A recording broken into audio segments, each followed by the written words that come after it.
Okay, we are live. I believe.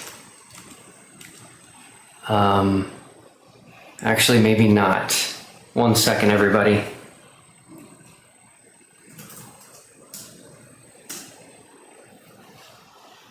Okay, we are live. Sorry, everybody, using a lot of new technology here. Great to see everyone. I need to make sure if someone can tell me if I can just get rid of this YouTube studio link. I think it's fine. Okay. Well, let's go ahead and get started. So this is the final debate. The final debate marks the conclusion of the final experiment. TFE was an expedition to Antarctica in December of 2024 to show flat earthers that the globe's 24-hour sun in the south was real. They said for years that you could not travel past 60 degrees south. They said for years that you could not go to Antarctica, and they said for years that there was not a 24-hour sun in Antarctica. The final experiment proved all of these flat Earth claims wrong as we flew from the southern tip of South America to Union Glacier Camp right near 80 degrees south in Antarctica. And the sun circled us for 4 days, never setting, exactly as the globe model predicted it would. Prior to my announcing of the final experiment in early 2024, flat earthers had previously stated that going to Antarctica would prove whether we lived on a globe or flat Earth. They even said that if there was a 24-hour sun in Antarctica, that would prove we live on a ball. The most notable is flat earther Dean Odle. I'm mentioning Dean Odle for two reasons. First, he is working major damage control right now, furiously deleting comments on his social media and blocking anyone who dares mention what he said publicly in December of 2023. Let me remind everyone that truth does not fear investigation. And this extreme censorship by Dean Odle is because he is trying to hide the truth. Hide the truth about what he boldly said from the stage during his debate with Greg Locke. Hear it for yourself.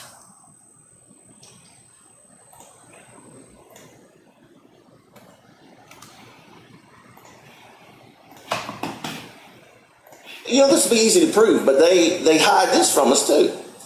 All we'd have to prove is go to Antarctica. Let me and you go to Antarctica, spend a week there in the summer, and let's see if the sun does a 360-degree circle all the way around us. If so, it's a ball.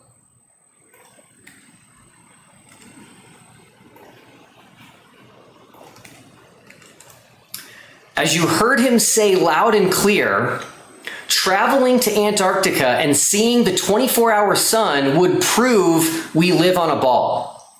Dean was invited to join us in Antarctica, and someone on the globe side even offered to pay for his entire trip. And Dean declined the free trip to Antarctica, where a setting sun would have destroyed the globe. Dean was also invited to participate in this final debate and declined. He posted this on his socials. Will Duffy doesn't get to decide what the final anything is. His experiment and debate are not the final word and authority on anything.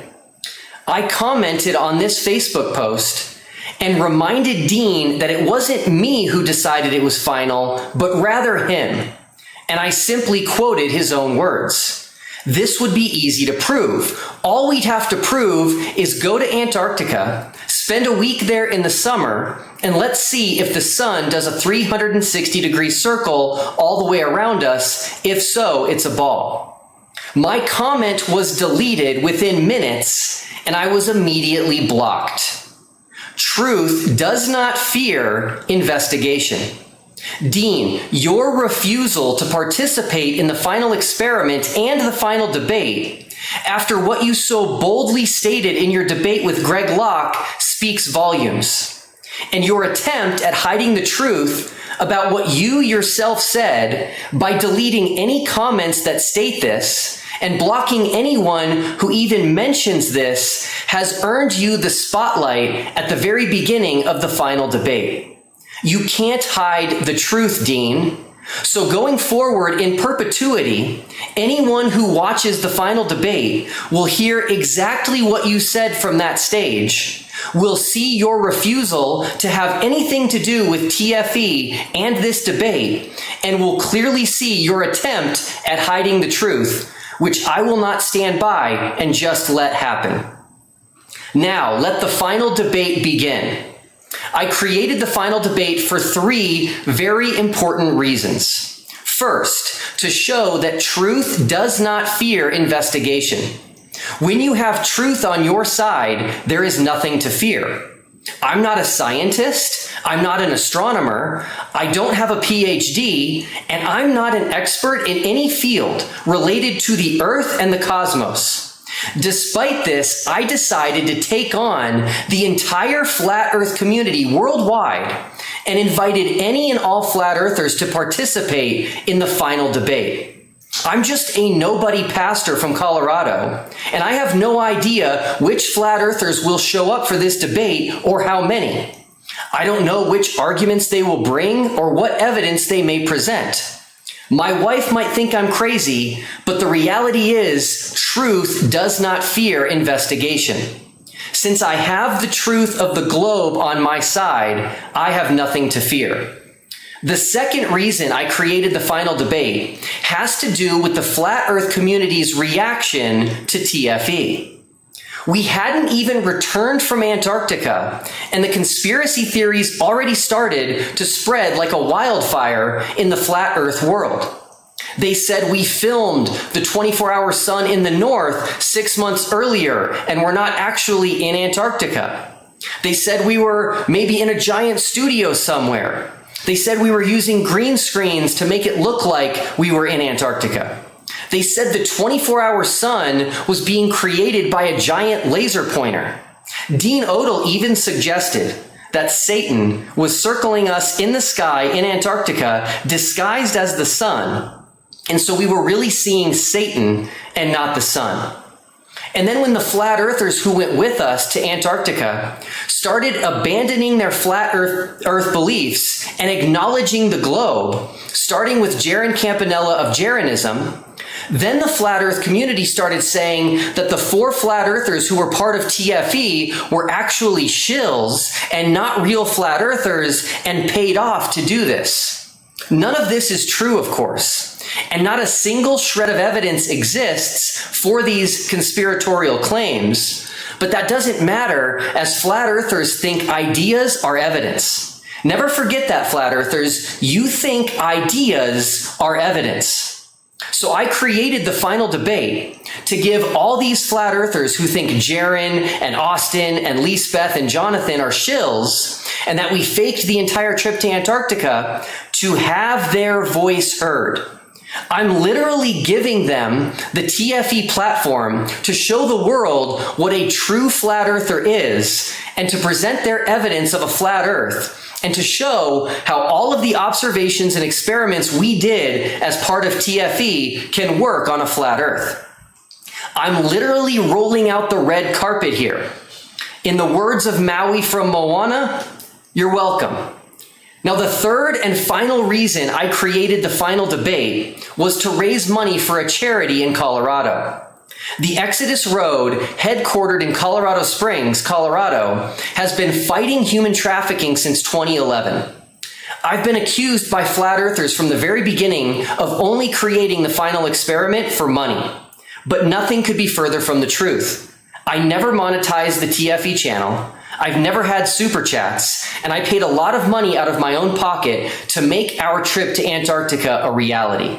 And so the final debate will be a charity drive for the Exodus Road. For every flat earther who engages with me in this debate, I will donate $250 to the Exodus Road. And if they happen to be one of the original 24 flat earthers that I invited to participate in TFE, I will donate double, so $500 to the Exodus Road. As you can see at the bottom of the screen, I've set a goal of hitting $10,000 during this debate, and we will track the progress live. With that, let the debate commence. There are currently 7 people waiting to debate, which is exciting. So the final debate format will look like this. I will bring on flat earthers one at a time to debate me. When I bring you on, please briefly introduce yourself, and if you'd like, mention where people can find you online. And make sure you have your camera on, as I will not bring you on stage unless your camera is on. And then to kick things off, I have a list of questions here that I think are essentially impossible to answer if we live on a flat earth. I will choose just one of these questions for you. And before we start the meat of our debate, you can attempt to answer the one question if you can. Again, I think these are going to be very difficult to answer if we live on a flat earth. You are also free to say, I don't know, which is a perfectly reasonable answer, especially in the context of trying to defend a flat earth. And then after this one question is when you get the stage. This is your time to shine. I'm going to give you the floor and let you make your case that we live on a flat earth. You will not be muted, and this live debate will never be edited. And there's just one rule for this section of the debate. One small, simple rule. As soon as you mention the globe, that's it.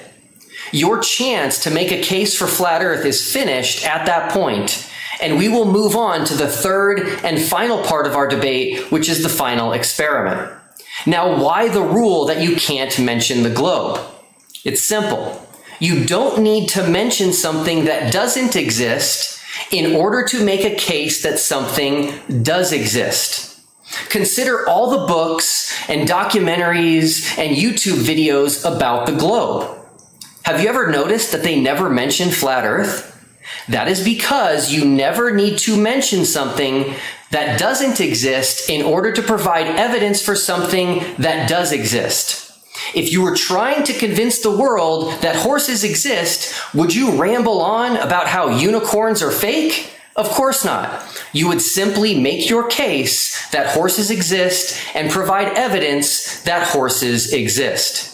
So how long you get the stage depends on how much evidence you have for your flat earth claim.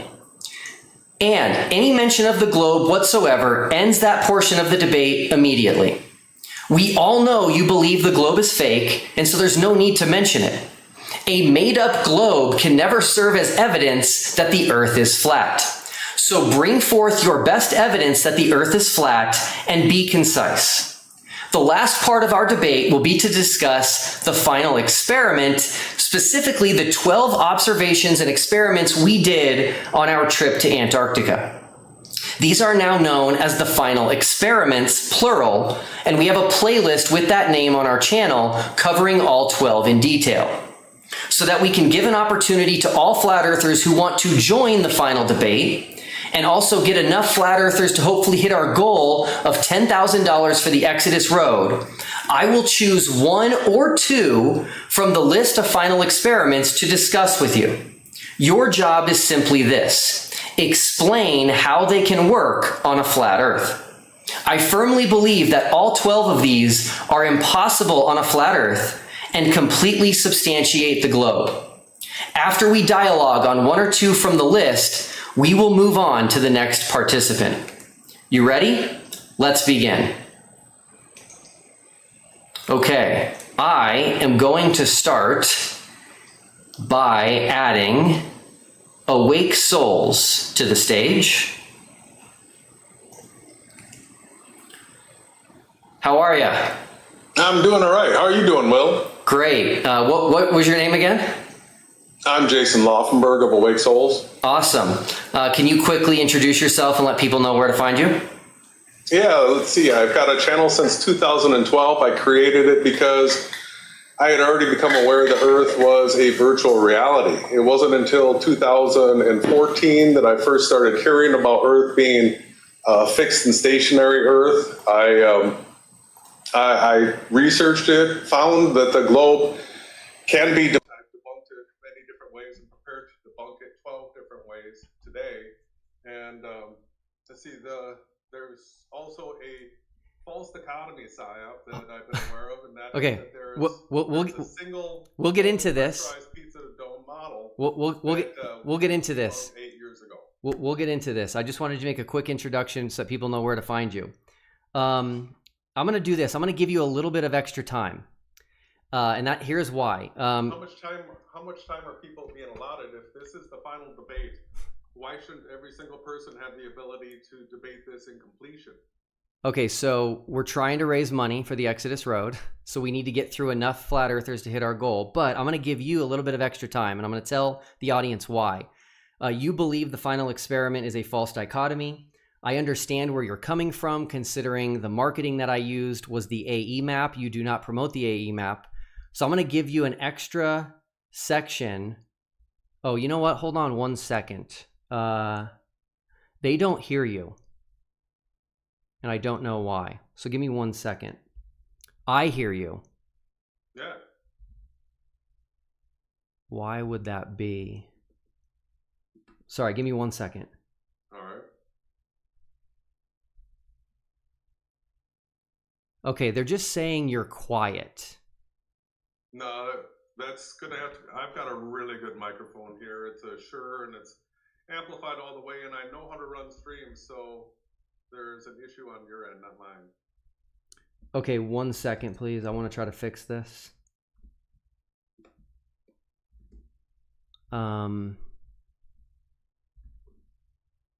Sorry, just give me 1 second here.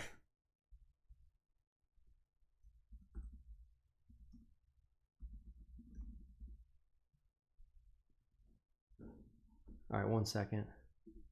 Okay, they want me to check your volume on StreamYard.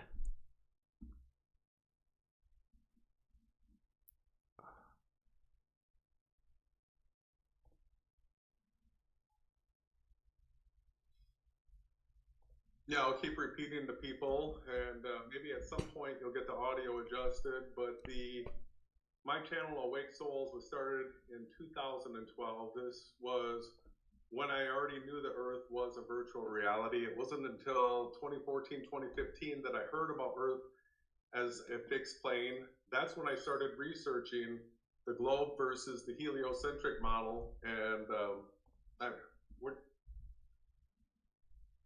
can anybody hear me? Nobody can hear me. 1 second, I'm getting some instructions here.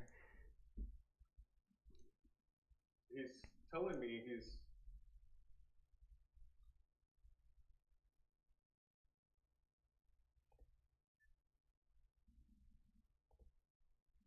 Come on, Will.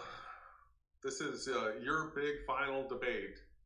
Don't drop the ball here, because there's a lot to be said. Stand by. Huh? Huh? Okay. Audio input. Sorry, give me 1 second.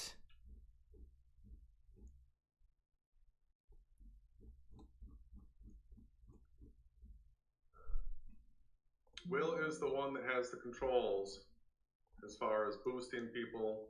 I don't have any of that type of control.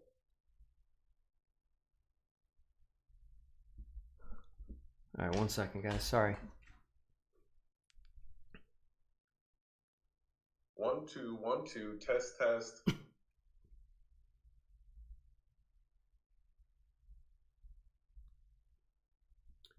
Okay. Hold on. Let me mute out. Go ahead and talk again.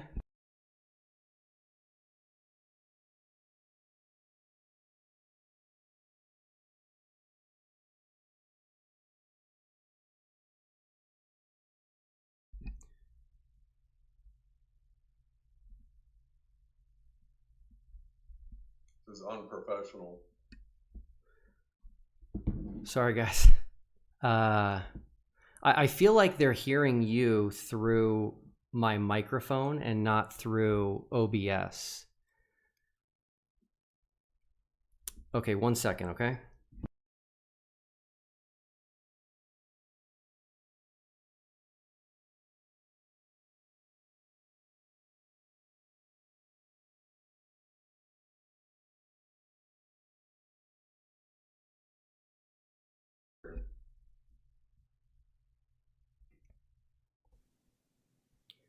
All right, I just changed something.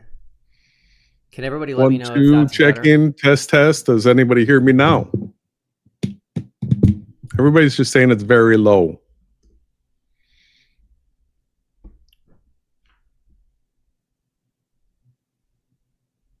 Oh, people are starting to act like they can hear me now. Okay, I think it's better now. So I think we figured out. Okay, we figured out the problem. We're good to go. Okay. All right. So, Wonderful. Should we start over? yeah, let me do this. Okay, you think that it's a false dichotomy, which I understand because I use. How can you understand that? You've denied it the whole Please don't time. interrupt me. Thank you. I understand why you think it's a false dichotomy because I used the AE map in the marketing that I did for TFE. But it's actually not a false dichotomy because it's flat Earth versus globe. Now, if you believe you have a flat Earth model that makes more sense than the AE map, I'm going to allow you to bring that forward today. But I would first like you to tell the audience why you don't like the AE map and how you think you've actually already debunked it in the past. We have videos going back 8 years. Ron Harris going against Jeranism, me going against David Weiss and Jeranism, pointing out that the sunrise sunset angles south of the equator from the fall equinox to the spring equinox were all proof of a two-pole system and the Earth could not be a single pole. We've been screaming this for the last 8 years. So the reason why Ron and I actually met each other was because we had both not only debunked the spinning space ball, but we had also debunked the pressurized pizza dome. We know that there's two poles, and that's the reason why we set out looking for projections that can actually display two poles. And we found that early in 2017. So it's been a very long time that we've been sharing stereographic projections of Earth on a fixed and stationary plane. Okay, awesome. So just so the audience understands, we're talking here to a flat earther who has said that the AE map has already been debunked by them. And so I appreciate you sharing that. Let me ask you the one question from my list here that I think is going to be very difficult for any flat earther to answer. And again, I don't know is an okay answer.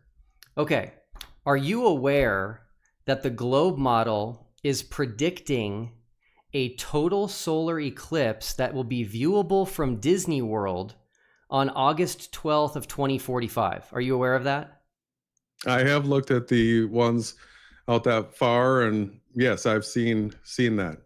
Okay, cool. And then before I get to the tough question, do you believe that's going to happen as the globe model predicts? If you can see my shirt, I've been at all the eclipses in the United States in the last 8 years. I was 2 total solar eclipses and 1 partial. I've been to all 3 of them, and I actually know the mechanics of eclipses very well. Okay, so was that a yes? You do think that that eclipse will happen at that location on that date? Yes, they are very predictable. Okay, awesome. So here's the question that I think is going to be nearly impossible for you to answer.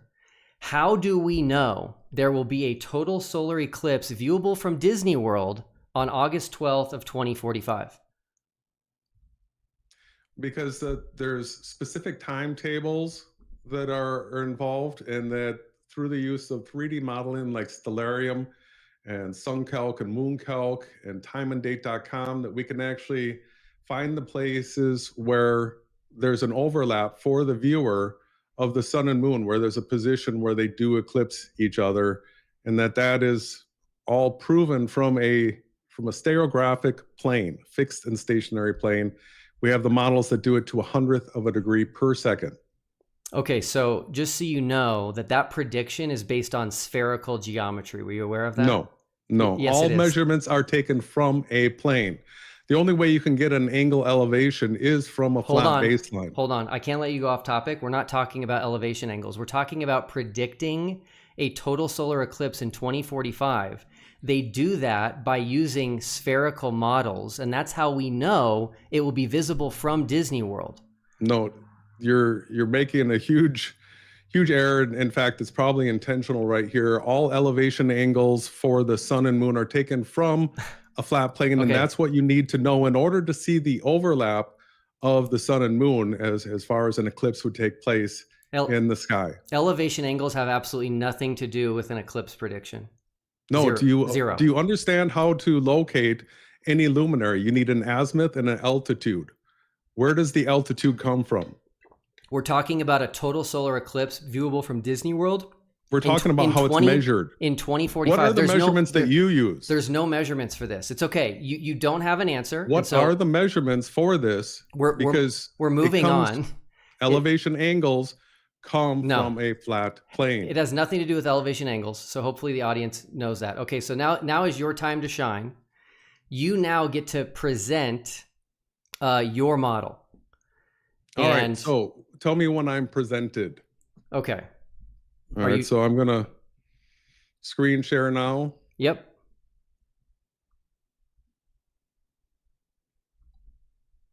Let me know when you share your screen.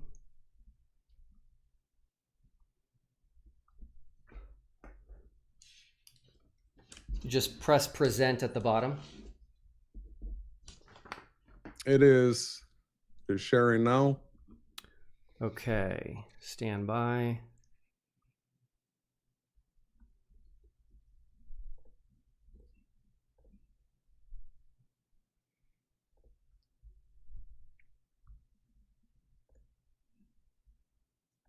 Okay, go ahead. All right. So this is, let me make this full view so that everybody can read this.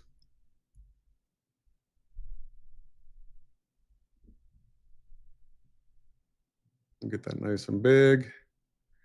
By the way, because this is supposedly a debate, I should get a introduction. Is that correct? No. So you need to be concise, and you need to make a case that we live on a flat Earth. We need to get through a bunch of flat earthers so that we can raise enough money for the Exodus Road. So now is your time to give evidence that we live on a flat Earth. Nothing else. Go for it. No, this is about debunking your 12 experiments. That's the next section, actually. No. So this is about debunking your experiments. The 12 experiments that you say prove the Earth is a spinning ball. That's the whole premise of what you call this false dichotomy, PSYOP, right? So I have a presentation here that goes through each and every single one of your so-called experiments and debunks them. Cool. That's the next section. So no, it's not. Okay. So if you don't want to follow the rules of the debate, then the debate's going to be over. I am giving you the red carpet right now. I'm giving you the stage to make a case that we live on a flat Earth. It sounds like you can't do it. No, I have the next section after debunking your 12 experiments is me debunking 12 things about the globe, and I can probably do that without saying the word globe. Well, okay, you just mentioned you just mentioned globe, so that section of the debate is over. We haven't even begun. I'm letting you know that I have a presentation that can debunk it without me needing to use that word. Well, unfortunately, we're going to move on to the next section now, which is the 12 experiments, because you were unable to make a case for flat Earth, which is unfortunate. Okay, let's see here. I'm going to pull up for everybody to see. Stand by. I'm going to pull up a list of all 12 experiments. And then here we go. Okay, so here are the 12 final experiments. And let's see here. Which one do I want to talk about with you? I would like to talk about southern flights. All right, well, until we actually have the opportunity to debunk every single one of these, this is not final, but I will go ahead and address that one thing for you. Great. I'm going to need to screen share again. You're going to talk about southern flights? Yes. Okay, great. So before you screen share, let's see here. I want to help people understand that we have nonstop flights in the southern hemisphere. and those are very difficult to make sense of on a flat Earth. So go ahead. Let me get the tab back up here.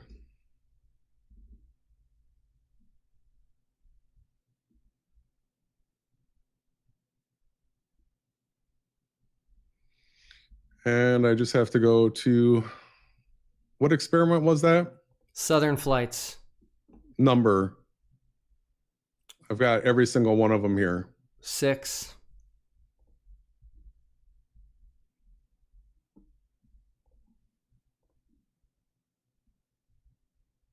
Okay, how do nonstop Southern Hemisphere flights work on a flat Earth? Here, am I presented? Yep. Because here we go. What is not a scientific experiment? Statements like maps on the globe exist because the globe exists is circular reasoning. General attacks on flat earthers not having a map or model. Assertions that Never said science that. is prediction without performing. This is what ChatGPT said after reading the transcript from your video. Okay, that's Appeals to okay. authority, I want to know countless what globe you think, predictions. Jason, about Southern Hemisphere flights, not ChatGPT. The straw man setup is that you're targeting the Gleason map, a single pole azimuth equidistant projection, because it only has one pole. Would you Our like model to has share? two Would you like to poles. share a map, Jason, that you think makes sense of Southern flights? Yes or no? This right here is a 2-scale projection of Hey, Jason, would you coordinate like system. to share a map if you don't like the AE map? Would you like to share a map where Southern flights work? Yes or no? So this is a flight with a Haversine formula applied. They call it a great circle route. That's the Northern Hemisphere, Jason. We're talking the about the Northern Southern Hemisphere. Hemisphere. You need to stay on topic, please. This right here is a southern flight. This would be from Sydney to Santiago. Yep. That's a globe map, by the way. This is it on our projection. That's not your projection. Yes, it is. This right here is the coordinate system of Earth projected to scale. And the closest thing that I can show you is a moleweed, which has a little bit of distortion at the top here. This is the closest thing that I can show you to it. But this actually shows the flight on a 2-scale projection of the coordinate system using the Haversine formula, because as you can see, the latitudes get shorter as you go towards the South Pole. I'm so by looking taking at- advantage of going closer to the pole, you can actually make a shorter route by this curve path than a direct path between the two places. I'm looking at This a is all very things- oblate spheroid, so it sounds like we're on the same page here.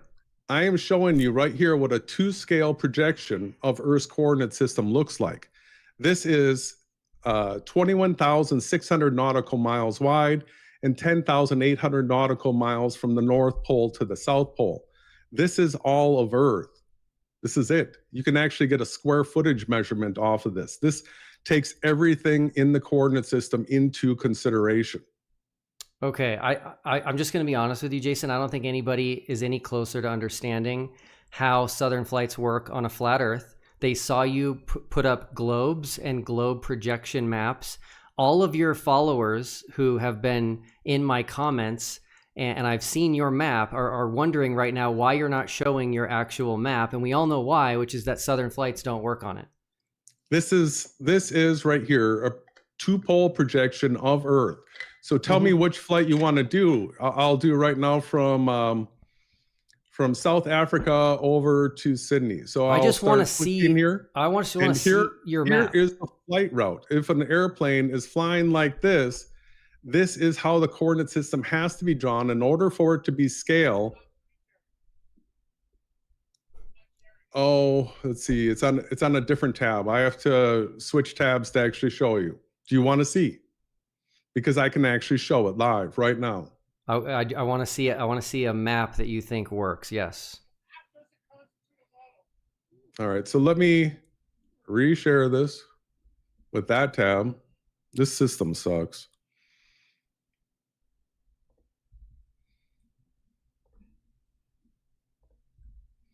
All right. So this is what most people are familiar with right here. This is a stereographic projection of Earth called the moleweed. This is what we're using. It can only be accurate to whatever longitude it's centered for, but what I'm going to do is show you a south flight from South Africa to Sydney, Australia.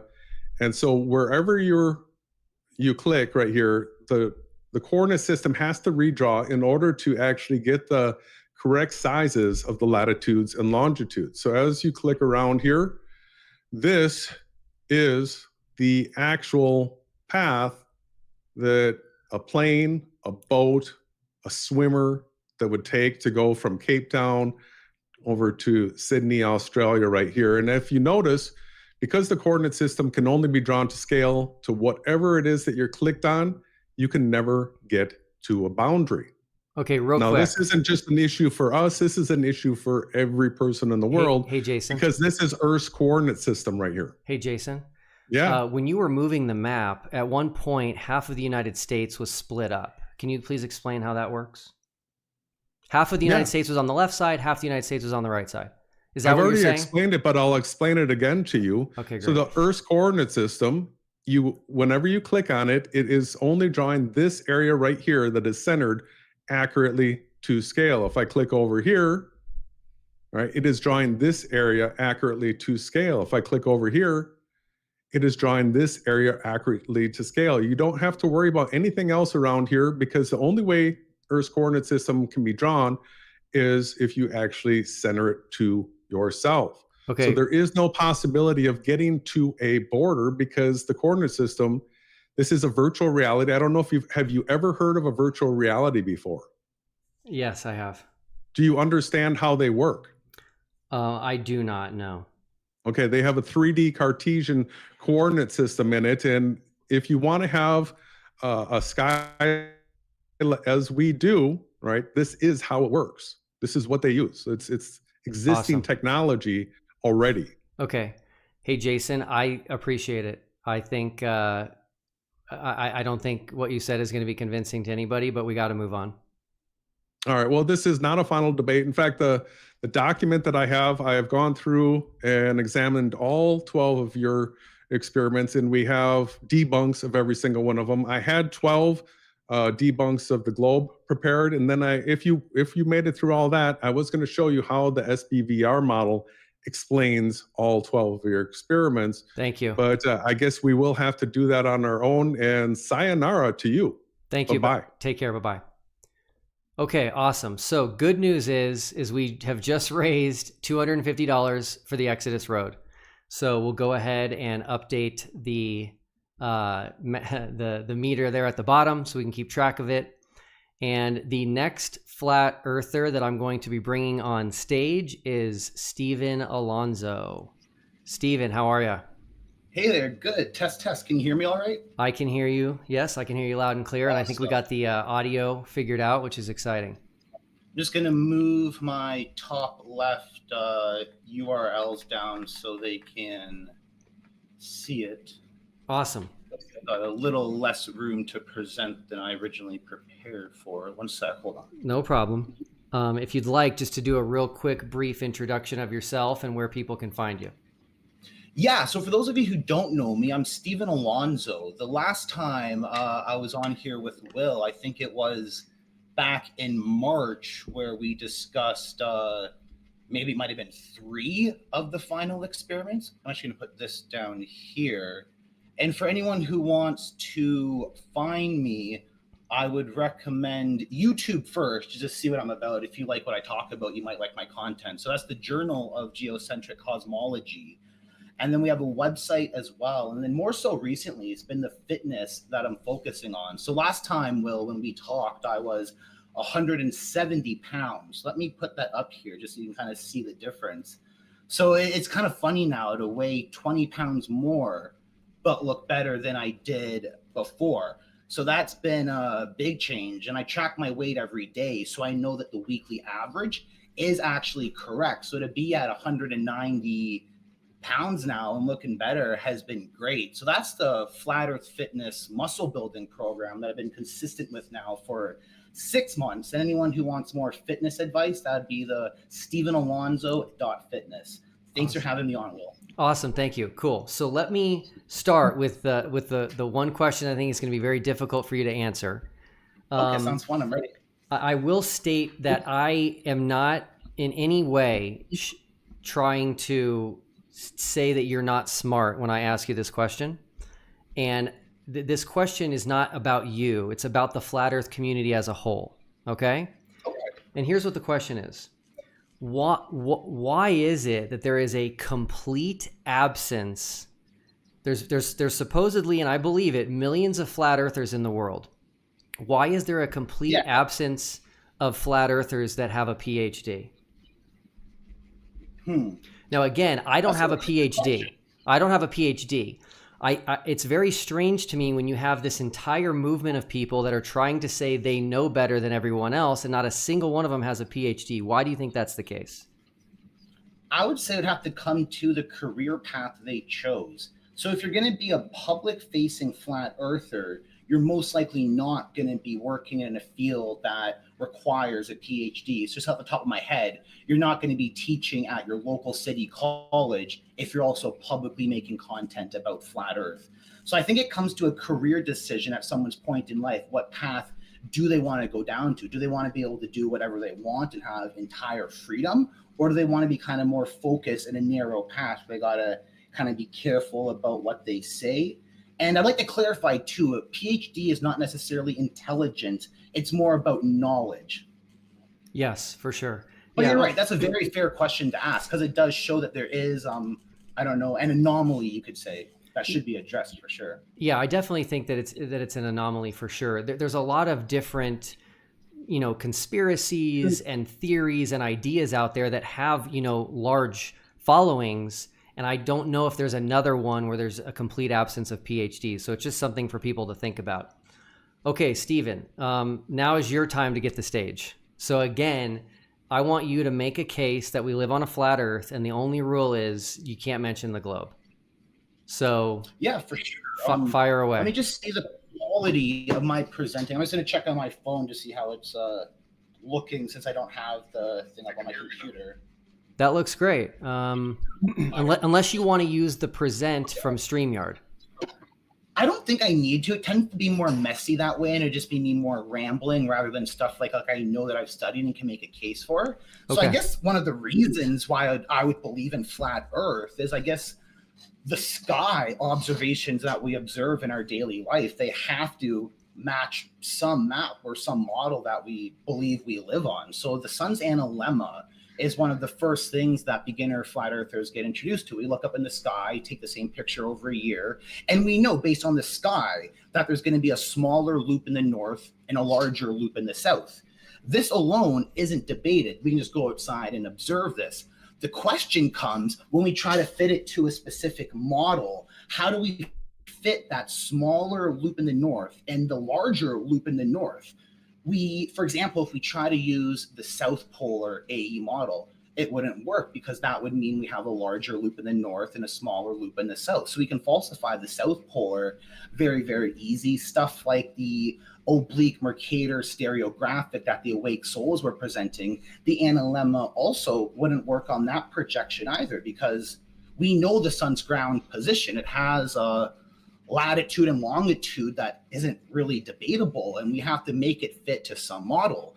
Now, I'm very aware of how the globe model works. So if you have a globe, let's not do a tilt. So without a tilt, if the sun's going up and down, So- like from the Tropic of Cancer, Tropic of Capricorn, Hey, Stephen, you get even. I apologize. Sorry.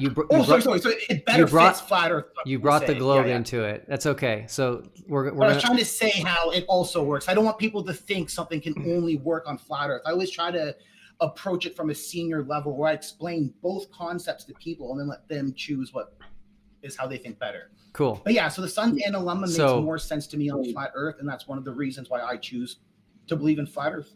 Okay, awesome. So I can tell you right now, you're going to have a lot of pushback on saying that the lights in the sky are telling us about the ground we live on, but that's okay. Okay, let's move on to the final experiments. I think I would have to talk to you. I have 12 right up here if you want to Amazing. use my numbers. Yeah, thank you. And choose ones that we haven't talked about just because your audience might remember stuff from your. It was up to you, but Yeah. I'm prepared to discuss all 12. So if you want new content as well, Okay. I go think, at it. yeah. So Stephen, I think I have to talk to you about the South Pole. South Pole, like that's number 8 on here, the South Pole for me. Yeah. We can definitely talk about that. So you have stated in the past that you think you know where the South Pole station is. Can you please show me where the South Pole station is on a flat Earth map? Yeah, so one of the greatest things about being a software developer is that I can approach these concepts in different ways. Let me just see if I have this as a slide. This is section 8. Section 8, link 2. Yeah, so because I developed my own model, it's very easy for me to do original content and not have to just deny observable reality. So the Emerson Scott South Pole Station has a longitude of negative 139 degrees west. So this would be southeast of New Zealand, and it would be southwest of United States. Okay, cool. Can you zoom out a little bit? So that, is it possible so people can see where you're putting it? Possibly, yeah. Let me see. Cool. Okay, hopefully people can see the United States there, Canada, New Zealand's on the right. Awesome. Is it possible for me to see the entire map? No, but That's okay. I think I have another photo though where I do. Let me just see. What do I have here? Possibly this. Does this slide help you? It does. Where are you putting the South Pole station? So that would be it's covered by the top part. So that would be to the left of the U in the Flat Earth University. Okay, awesome. So we have one problem, Stephen. There's a company called White Desert, and they take people to not only Antarctica by plane, they take them to the South Pole station. And they are headquartered in Cape Town, South Africa, which is at the bottom of your map there. And they can get to the South Pole on a 7-hour flight. So if you can go back to that map, I think everybody will quickly see that that would be an impossibility. Yeah, I have a slide to demonstrate that as well. Let me just see which one it is. Oh, it's in my original notes. Let me see if I can zoom up on this one a little bit. No problem. Yeah, so I get what you're saying. You're saying like it would either be a Pac-Man effect or it'd be similar to what we talked about before, where the relative speed of... Yeah, so for those of your audience who don't know, I believe that walking around the edge of the firmament is the exact same speed as if you were walking around the North Pole. So that has to do with that Lorentz ether transformation. But this is how I would argue what you're saying about for those flights. Okay, well, we're not talking about walking, so I'm a little bit confused there. Distance. So I'm just trying to give an example for distance. So flying, walking, just traveling, any method of traveling. Gotcha. Okay. So it takes me 7 hours to get from the center of the United States to Hawaii. So looking at your map there, this is not making a lot of sense to me. Correct. So distance has to be relative. So that's what I'm trying to say. So you know the North Pole, it's a very tiny, you would assume it's a tiny spot on flat Earth. Walking around that is the same as walking around the edge. So that duration, that time, assuming a constant speed, the duration ends up being the exact same. So that means distance becomes relative.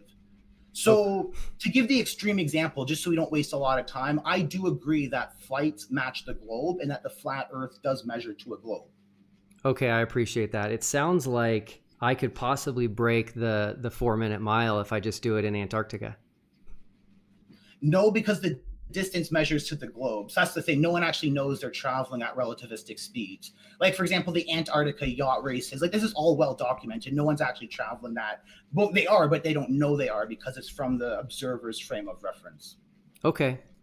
Awesome. I want to talk about one other thing with you, which is the South Celestial Pole. South Celestial Pole. Cool. I made that as my number 10 note. Great. So let me see, page 9, was that over here? South Celestial Pole. Yeah, so this is extremely easy to understand since longitude is a continuous coordinate system. Let me see, so that would be slide 10.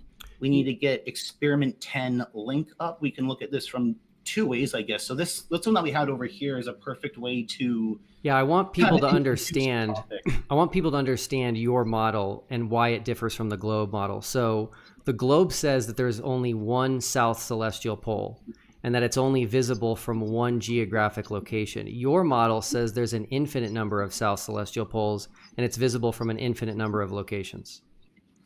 Yeah, now just to correct you, you might be thinking of the South Pole star.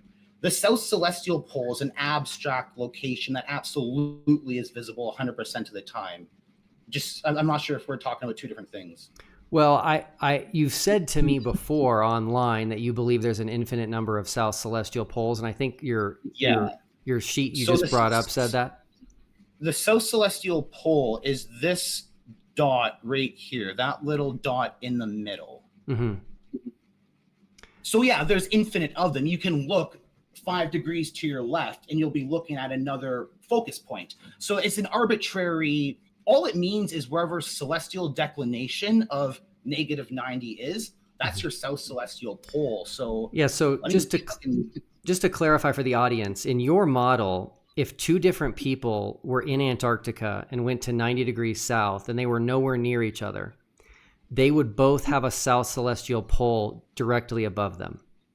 Not directly above them. It depends on your latitude. So, for example, when MC Toon did the sundial prediction that matched the flat Earth model, he had to set the stick to 80 degrees of elevation, just like we would on flat Earth, but to match your latitude. So no, your South Celestial Pole is exactly equal to whatever your southern latitude is. This is a 1-to-1 ratio. Yeah, but 90 degrees south in your model is a very big distance. Correct. It's a continuous coordinate system. Correct. So what I'm saying is you can have multiple people at 90 degrees south on your model that are nowhere near each other. They're tens of thousands of miles away from each other. Correct. But not only that, that's just how it works. You can confirm this with any type of astronomy software. You go to a place like, where is this? This is New Zealand. For the same time, you'll see the Southern Cross is to your bottom right. You go to another place like Chile, same time, you see the Southern Cross is to the top left. Where I think you're getting confused is that you're not aware that during the daytime, the South Celestial Pole still exists, just if you're not able to locate it yourself. Yeah, I'm trying to pinpoint for you and for the audience here is that in your model, two people at different geographic locations would both, if they were both at 90 degrees south, would both have the South Celestial Pole directly above them. Yeah. Okay, cool. So that's pretty easily falsified because there's actually only one physical location on Earth that you can film the South Celestial Pole above you, and that's right next to the South Pole Research Station. So there's a reason that it's only ever been filmed there and that no one has ever been able to do that in any other location in Antarctica, and that's because we live on a globe. Correct. So you're now talking about the South Celestial Pole being directly above you as opposed to what we were talking about before, where you could have infinite, for example, at 80 degrees of latitude. Correct. So at Union Glacier, there's still a South Celestial Pole. But it's not directly above you. So you're talking about a place where you could find it directly above you? Yes. So I would still agree with that as well. Anywhere along the firmament at -90 degrees south, you could film it directly above you. Yes. So that example I gave before of the geographic South Pole, that is one of the many possibilities you can go to have it directly above you. Anywhere along the firmament, it would be directly above you. Okay, cool. And what I'm trying to say is that this would be a very easy test for you to do is to just go to another place other than where the South Pole Research Station is and show that the South Celestial Pole is above you, but it can't be done. It's never been done because there's only one place that it can happen, and that's because we live on a globe. So something. I would also, though, argue that the distance between two spots looks really far on the projection that we're using, but due to that relativistic distance that I mentioned earlier, it's no different than being right at the North Pole. Yeah, but like those two spots are no different than if you're just at the North Pole. It's like just saying hi to your friend. Like it's that close to each other. Looking at your map here, you have a blue arrow going south from New Zealand. You have a blue arrow going south from South America. If two people got on their own individual boats and went until they got to the Antarctic coastline, they're going to be nowhere near each other. I would disagree. So the closer you get to -90 south, you drastically get closer together. I would Like agree on the though globe. with you if we're talking about like where you were at Union Glacier. You're right. That's no so Union Glacier and like Wolf's Fang Runway, those are nowhere near each other. But if you continue going south from Union Glacier and continue going south from Wolf's Fang Runway, yes, I do believe that right at exactly 90, if it's even possible to get there, they would meet up somehow. Absolutely. Like that big loop that I talked about. That's how I think it works. Okay. All right. Well, hey, Steven, I really appreciate you coming on. Yeah, no problem. Thanks. Glad to be on here. All right. Take care. Take care. Have a good one. Okay. Thank you, Steven Alonzo. Best news is we have just raised another $250 for the Exodus Road. So we'll go ahead and get that updated to 500. I want to remind everybody that you must have your camera on if you want me to bring you on the stage here. Of all the people currently waiting, only one person has their camera on. I was actually going to go to Southern Israelite next, but he dropped off. So hopefully he will come back on. I had him next in line. And so I am going to add next. Can't even see your full name here, but it looks like it says Easy Language Learn something. Hello, yes, can you hear me? Yes, what's your name? My name is Mubarak. I'm a flat earther. Okay. I would like to introduce myself. I became flat earther due to religious reasons, and I don't have any YouTube channel or anything. Okay, great. Thank you for joining. I am going to go through my list of questions here and pick a question for you. Let's see here. Okay. When you see a picture of Earth that was purportedly taken from space, how do you determine if that's an actual photo or if it's CGI or Photoshopped?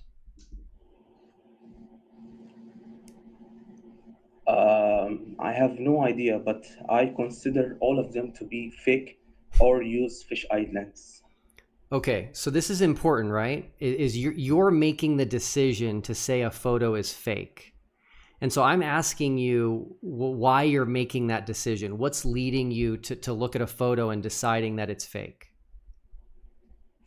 If it's from NASA, I believe it's either like it's modified.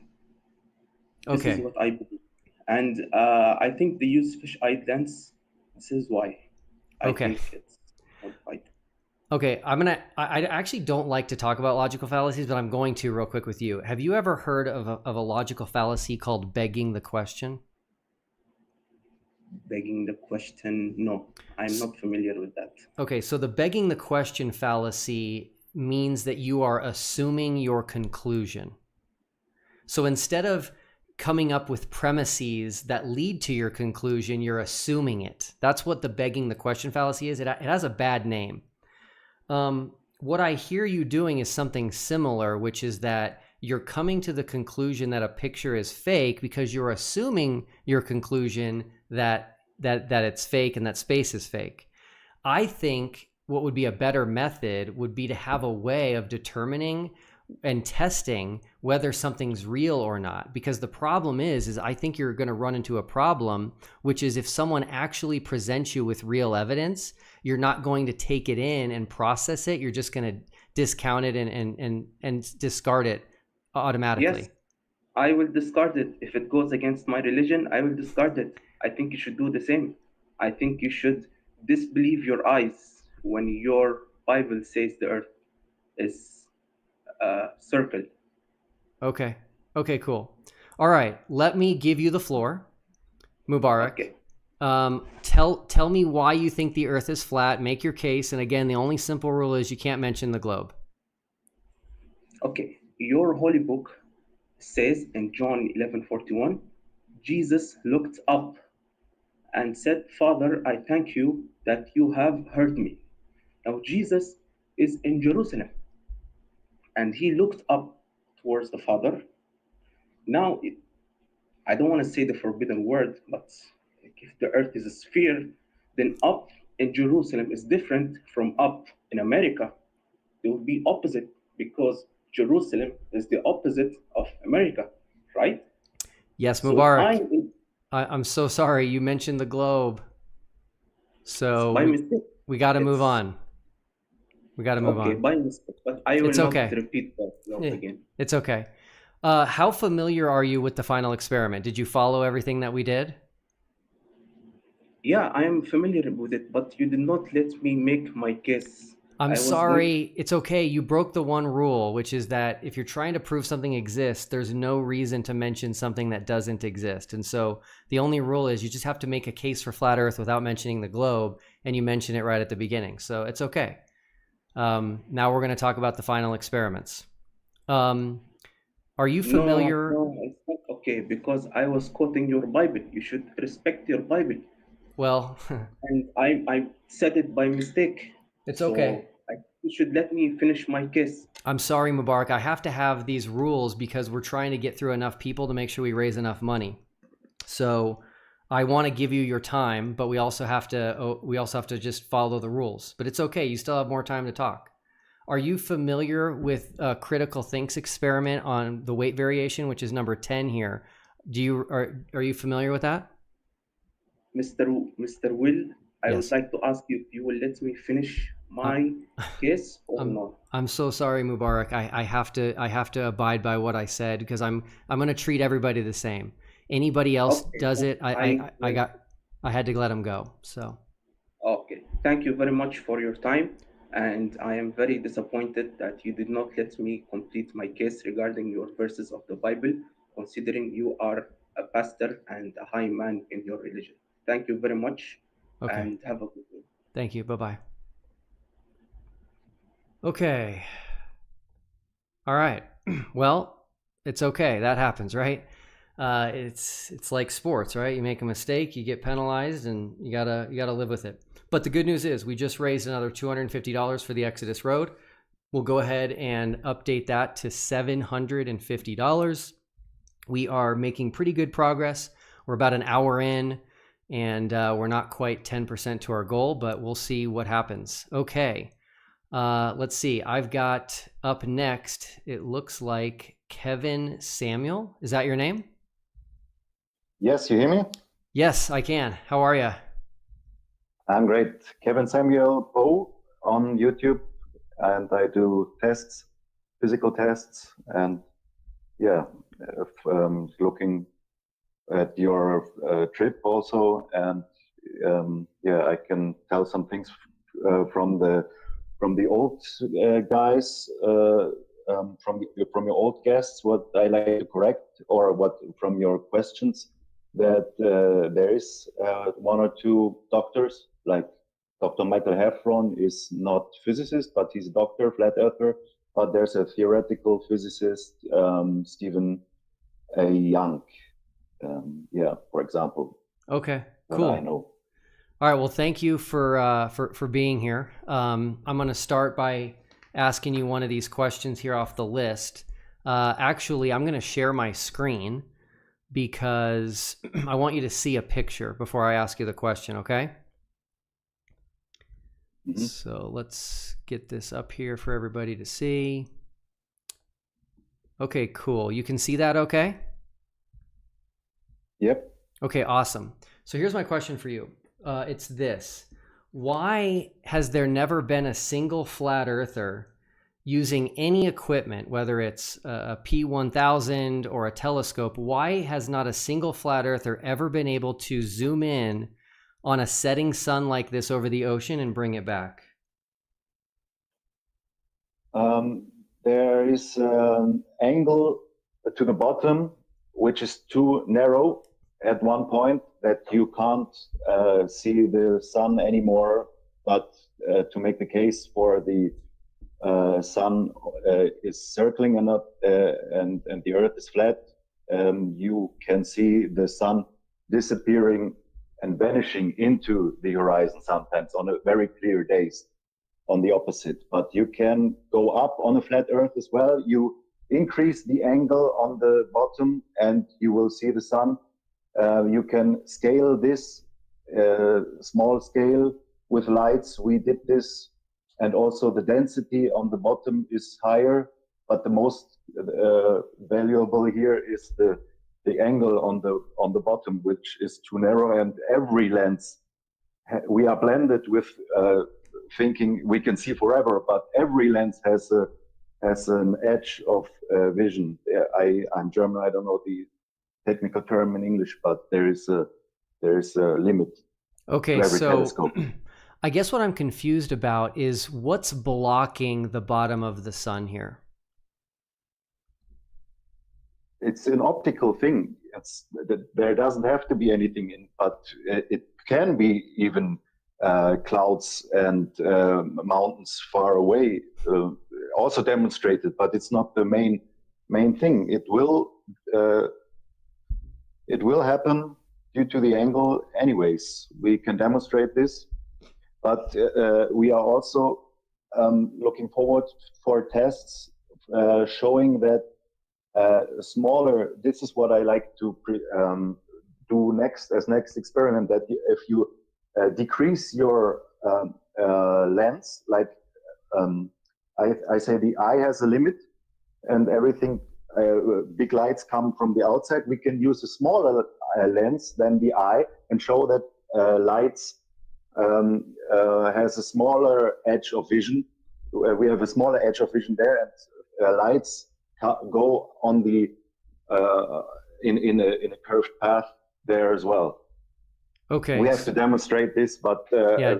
if you stick to the angle to the ground, which is too narrow that you don't need anything blocked, you can demonstrate this over 1 mile.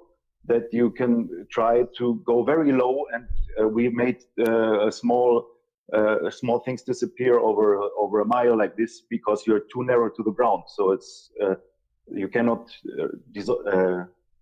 show this anymore by the angle. Okay, so you would agree that you can't bring this back with a camera, with a zoom, or with telescope? Yeah, if you are, you probably mean this ship thing. Because this was mentioned because the ship, when we said the ship was out of view, it was by eyesight, and then you can use a bigger lens, and then you can bring it back. This was what back in the days the flat earthers said. Yeah. Okay. All right. Thank you for talking to me about that. All right. Can I show my experiment, what I did? I didn't make my case give me something.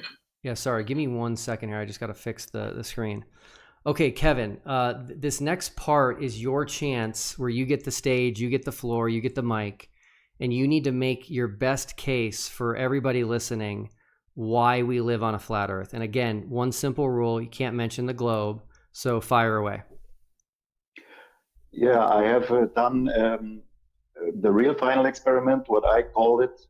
I did the test with a fishing line, 1/2 centimeter below the water, and I took long time to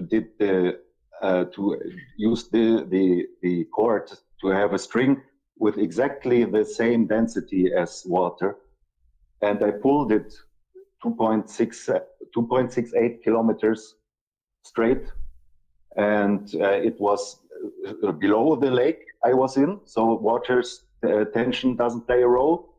And yeah, and then I swim to the middle, and it was on the side it was 1/2 centimeter below the lake, and in the middle it was also 1/2 centimeter below the lake. Shows flat water. This Okay. is a mechanical experiment I like to someone to repeat. We talked about Dr. Shiva about this. He goes on silent mode, but I did it, and we can repeat this if you like, or someone. Okay. I have a question for you. Did the line break before it was taught? No. We calculated, and it was enough strength to show it was straight, and it didn't break. No. Okay, great. Now, let me ask you a question. I'm trying to think about this objectively and just listen to what you're saying. Can you visualize for a second? This is completely hypothetical. Can you visualize a cube Earth? Visualize in my head, I can. Yeah. Okay. Like I don't know how it would make sense, but if you did this test on a cube Earth, would you have the same result? You would need to find the exact Not my question. portion of um, there which is the straight part. Yeah, That's not my question. Yeah. My question is, if you did your test on a cube Earth, wouldn't you have the same result? I'm happy to talk about different models, but I have more refraction tests, which doesn't allow for refraction. But yeah, cube is maybe possible, but not the word I cannot say. It's not possible. I'm just trying to point out to you, Kevin, that because you pulled a fishing line over water, that doesn't mean the Earth is flat, right? The Earth could be a cube. The Earth could be any other shape, right? So, but you are here for something else. You are here for the main narrative. Well, I'm here to show that I think the final experiment has kind of, ended flat Earth. I think my experiment is closer to final than anything that you did. But if the cube is your answer to this, I'm fine with that. Yeah, I can argue about the cube. Yeah. Okay. Yeah, and again, I'm just trying to be logical. So I'm not saying we live on a cube. No, but you can go on. You can look at the star observations, and it wouldn't work all with the cube. It's nothing edgy there. Okay. Okay, great. Well, then let's move on to the next part. I will go ahead and pull this up for everybody to see. Okay, cool. I presume you followed the final experiment? Yep. Okay, awesome. Yeah, not everything from you, but I know the details. Yeah. Cool. Let's talk about the 24-hour moon. I looked for flat earthers talking about the moon in Antarctica, and I could only find one person who ever mentioned it once, and that was Flat Earth Dave. And he said there is no 24-hour moon in Antarctica because the Earth is flat. I was able to obtain a video of a 24-hour moon from Anthony Powell, who was stationed in Antarctica, and we released it for the first time ever on the TFE channel. What is your understanding as to how a 24-hour moon would be possible in Antarctica on a flat Earth? I think everything is reflected. It's a similar model to Stephen Alonso's, but I think the North Pole star is the middle part, and it's reflected to the south, and also the sun can be in the outside perimeter, close to Joseph Henry's model, and the moon goes in a 1 month cycle, not the yearly cycle like the sun. Okay, but the moon was visible by everybody in the south while it stayed in the sky in Antarctica. So how is that possible? Why shouldn't it? I don't even get the assumption. Do you mentioned Stephen Alonso. Do you subscribe to the AE map? No. I mean, the sky is a reflection of the center, and so a parabolic reflection. So everything what is in the inside is reflected on the outer portion around it. This is a parabolic reflection. So a moon can be everywhere on this model. Okay, so you said the moon is everywhere. Wow. No, it can't. It has a possibility. You don't need to make me something put words in my mouth. I said there's a possibility to be everywhere, but not at the same time. Okay. I don't know if you remember the 24-hour moon video, but the moon actually makes a wave pattern through the sky. That's actually predicted by the globe. Do you know why there'd be a wave pattern if there's just a reflection in your model? Why would there be a wave pattern? No, you caught me on this one. I don't know anything about the wave pattern or I saw the sunspots. The spots didn't. No, this was the sun. No, I don't know about the pattern. I can look it up. Okay. Yeah. Okay. All right. Well, thank you. I really appreciate you coming on and helping us raise money. So thanks, Kevin. Bye-bye. Cool. Okay, awesome. So thanks to Kevin, we are, I believe, now at $1,000. So super exciting. We'll go ahead and get that updated. And then just again, as a reminder, there's a lot of people waiting and only one person has their camera on who I'm going to bring on. Everyone else has their camera off. So I'm going to bring on Bronek. Am I pronouncing that right? Yes. Bronek, Bronek. Yeah, that's right. That's me. Great. Do you want to introduce yourself and let people know where to find you? Yes, my name is Bronek, and I have a YouTube channel, Lamp in the Wilderness. You can find me there. Awesome. Thanks for coming. No worries. Okay. I have a question for you here from my list. And let's see here. I am going to show you a, by the way, where are you from? Oh, I'm from Australia. Oh, awesome. I was hoping you would say that. Okay. Give me 1 second. Look, I'm not here to well, hold I'm on. not here to debate your two false models. If you're not gonna take this question I have for you, then I'm gonna have to end it right now. Well, I'm here to say like you have shadow banned me. Are you going to answer my question from my list or not? What's your question? Okay, great, thank you. All right, here it is.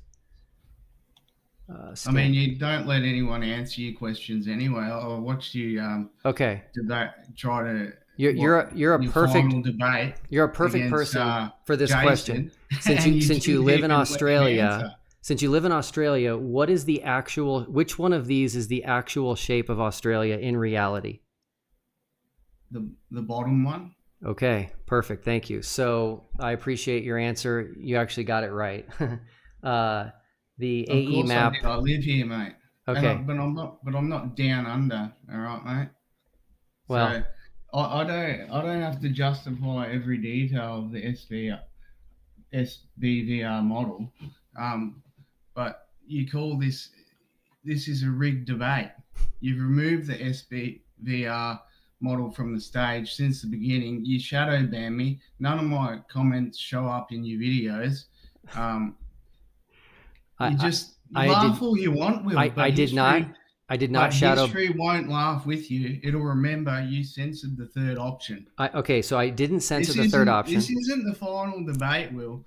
It's the final cover-up, and the audience can see it. Okay, so Bronek, I'm going to give you the greatest thing ever right now, okay? 1 second. You couldn't give me anything great, mate. Okay, I am. All right, so number one, I definitely didn't shadow ban you. People don't understand how to do comments on YouTube. You have to change it from top comments to newest. YouTube removes them. So who cares? Who cares? Mate. That's neither here nor there. I've gone to a incognito tab and changed it to the newest, and it's still not there. So okay. you're covering up the truth, and you're gonna pay for it. All right. To prove I'm not covering up the truth, you get the floor. Tell us about the SBVR model. Fire away. I'm not here to justify every detail. Jason just tried to tell you, and you stop him from speaking. Okay. So would it make you happy if I brought on Ronnie next and let him present the model? Yeah, you should give everyone a chance to defend what they believe in.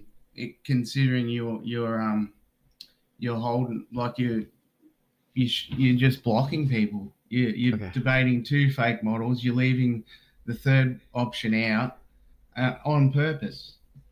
Okay. I promise you I'm not, but I will, again, let the record show, I'm not trying to block your model. I allowed you to present it. You're not going to present it, but that's fine. And so how come, like, so you're a pastor, right? Yes, sir. But you allow your minions to call me names in the chat. I've been in churches before. Pastors don't allow people to call other people names, disgusting names. How do you justify yourself calling yourself a pastor when you allow people to do that? Okay, so I don't have minions, and I'm not aware of what you're referring to. Just so you know, there's been 6,311 comments so far on this live stream, and I've read 0 of them. I have to focus on what I'm doing here, which is talking to you and other flat earthers. So I don't read these things. I apologize. So you have answered my questions though in some of your videos, but they don't. As I said, they don't show up. Like they only show up for me. Like not for anyone else. Like so you do hide comments. You shadow ban. You shadow ban me. For the record. I have blocked 3 people from the channel in the year and a half I've done TFE. I'm almost positive you're not one of them, and it was the only reason I did it for these 3 is they kept spamming the comments with the exact same comment over and over again. I warned them and they continued. So I apologize you're not seeing your comments. YouTube, everybody's aware of this, gets rid of comments until you change it to newest and scroll through all of them, which can be a lot. But if you don't want to present the SBVR model, I'm happy to have Ronnie do it.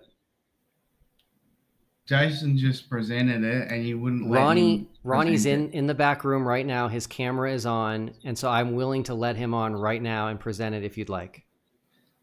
Are you gonna allow him to present it, or are you gonna keep like you did to Jason and just cut him off?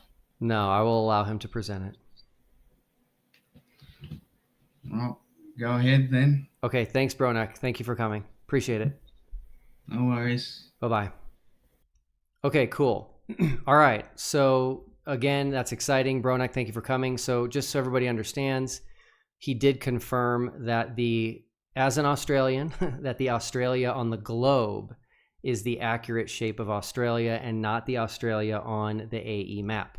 So with that said, I am going to be a man of my word here and bring on Ronnie. Ronnie, how are you? I'm great. I'm really grateful to be here today. I'm a little disappointed though, Will, I have to say. Okay, why is that? Well, for the last year, I've been deeply disappointed in you because instead of standing for the truth, right, and creating this excellent experiment where people could have got involved, what you and your friends have done, MC Toon, Dave McKeegan, all of them, Fight the Flat Earth, all of them, without limit, all of them have done is mocked, ridiculed, and pushed people away from actual honest debate. You've created a false dichotomy where you only had 2 models of reality. One, the glurf, and the other one, the flurf. Okay, so the easy way to point this out is if you were tough, if you were an actual fighter for the truth, you wouldn't have had to create a single pole pressurized pizza dough model to knock down like you were simply bowling with safety rails in the gutters, right? Reality is much more grand than that. Tonight really isn't about testing models, Will, or examining data. You've created this structured interview system. What this really is your exit interview, right?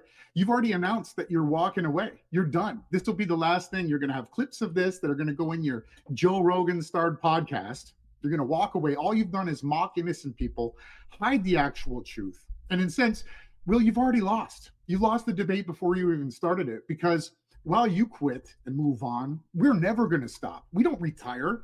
The truth doesn't take retirement. We stay and we're going to fight forever and ever. So now that I've had my intro, when you actually have a debate, it needs to be structured in an honest way. Nothing that you've done here, Will Duffy, has been honest or structured in any way.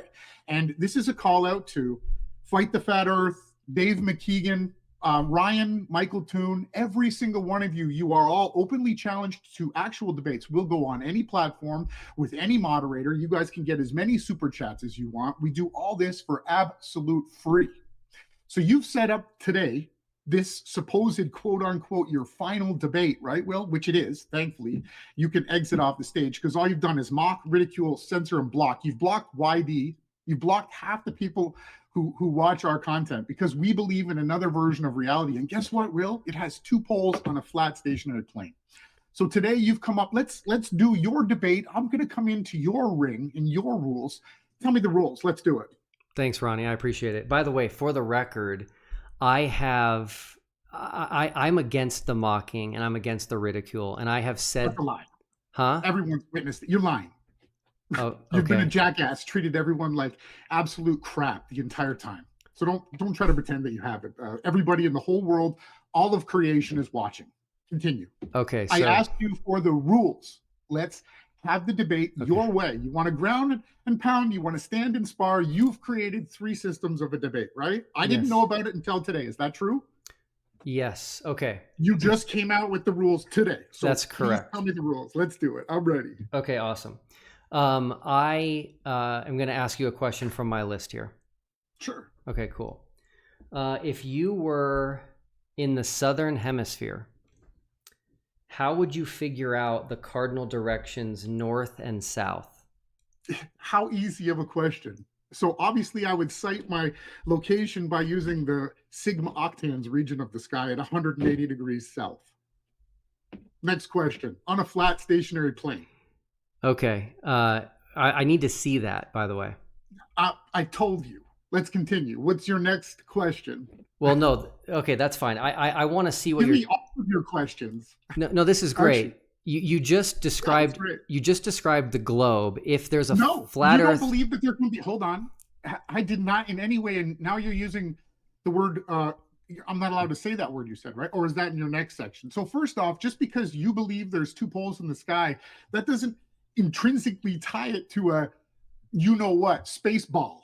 Sorry, it doesn't. There's projection systems that use 2 poles. You can have 3 poles in the sky. You can have 4.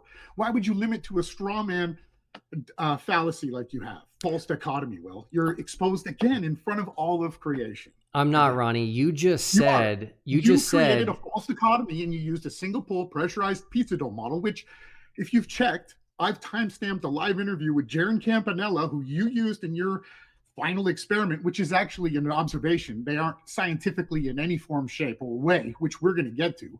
I showed him that the sun rose south of east and set south of west in the southern part of the so-called Earth, right? In Punta Arenas, as you would say it, right? I showed him and I said, Jaron, for the next 8 years, are you going to continue to lie to people and push a false model of reality? And what did he do, Will? He did. And you chose him to be your validator of truth. I did when not. I showed him and the whole world and all of creation that there was a sun that rose south. What does it mean, Will, if a sun rises south of east and sets south of west? Hey, Ronnie, I didn't choose Jaron. Flat Earthers did. Okay, yeah, sure. Tell another lie. Let me ask you a question, Will. Sure. My turn, right? You asked me a question. Now I'm going to ask you a question. Sure. Do you believe that Earth is on a tilted axis? I do. So then how can you explain a due east and due west sunrise, sunset 2 times of the year? That's the equinox, right? Yes, it is. Okay, so It's not the solstices. Okay, yeah, so that's pretty easy to explain. Explain it. It's the midway point when each pole is tilted directly toward the sun. It's halfway in between that. Halfway in between that, huh? So That's right. You're telling me that at that point both poles are equally tilted? That there's not one? So which causes winter and which causes fall? So what you're not showing your audience, right, is an actual graphic of it. Why don't you pull it up? I don't have a graphic of it handy. No? That's too bad. Yeah, I'm because still. if you're on an Earth tilted at 23.5 degrees to its axis, you can never have a due east, due west sunrise set. The Earth doesn't go like this. It doesn't tilt throughout its orbit. It simply goes around in its supposed orbit around the sun, which isn't proven. We can actually measure the sun moving. The Earth doesn't change its tilt, Will. It doesn't wobble. Is that what you're claiming? No, I can visualize it, but if you can't, that's okay. Oh, no, I can visualize how a due east, due west, sunrise, sunset twice a year destroys your glurfer idea of reality. Let's move on to number 2 because you've already failed to limit or meet the actual required answers for reality. So what's the second part? You want me to tell you why Earth is flat? That's right. That's right. This is okay. Let's go through it quick because I know you got. This is your time to shine. Make your case that the Earth is flat. Just don't mention the globe. Sure. Well, right off the top of the bat, we can use level flights from the NTSB data, right? Planes fly level. They don't nose down following quote unquote curvature. What's your answer for that? The globe model says that planes fly level, and it never says that they should nose down. Curvel. Wait, curvel. You're saying level means curvelled, right? No. So, Ronnie, are there 2 different words in English, one called flat and one called level? Are there 2 different words? Is level curving or is it parallel to a flat horizon?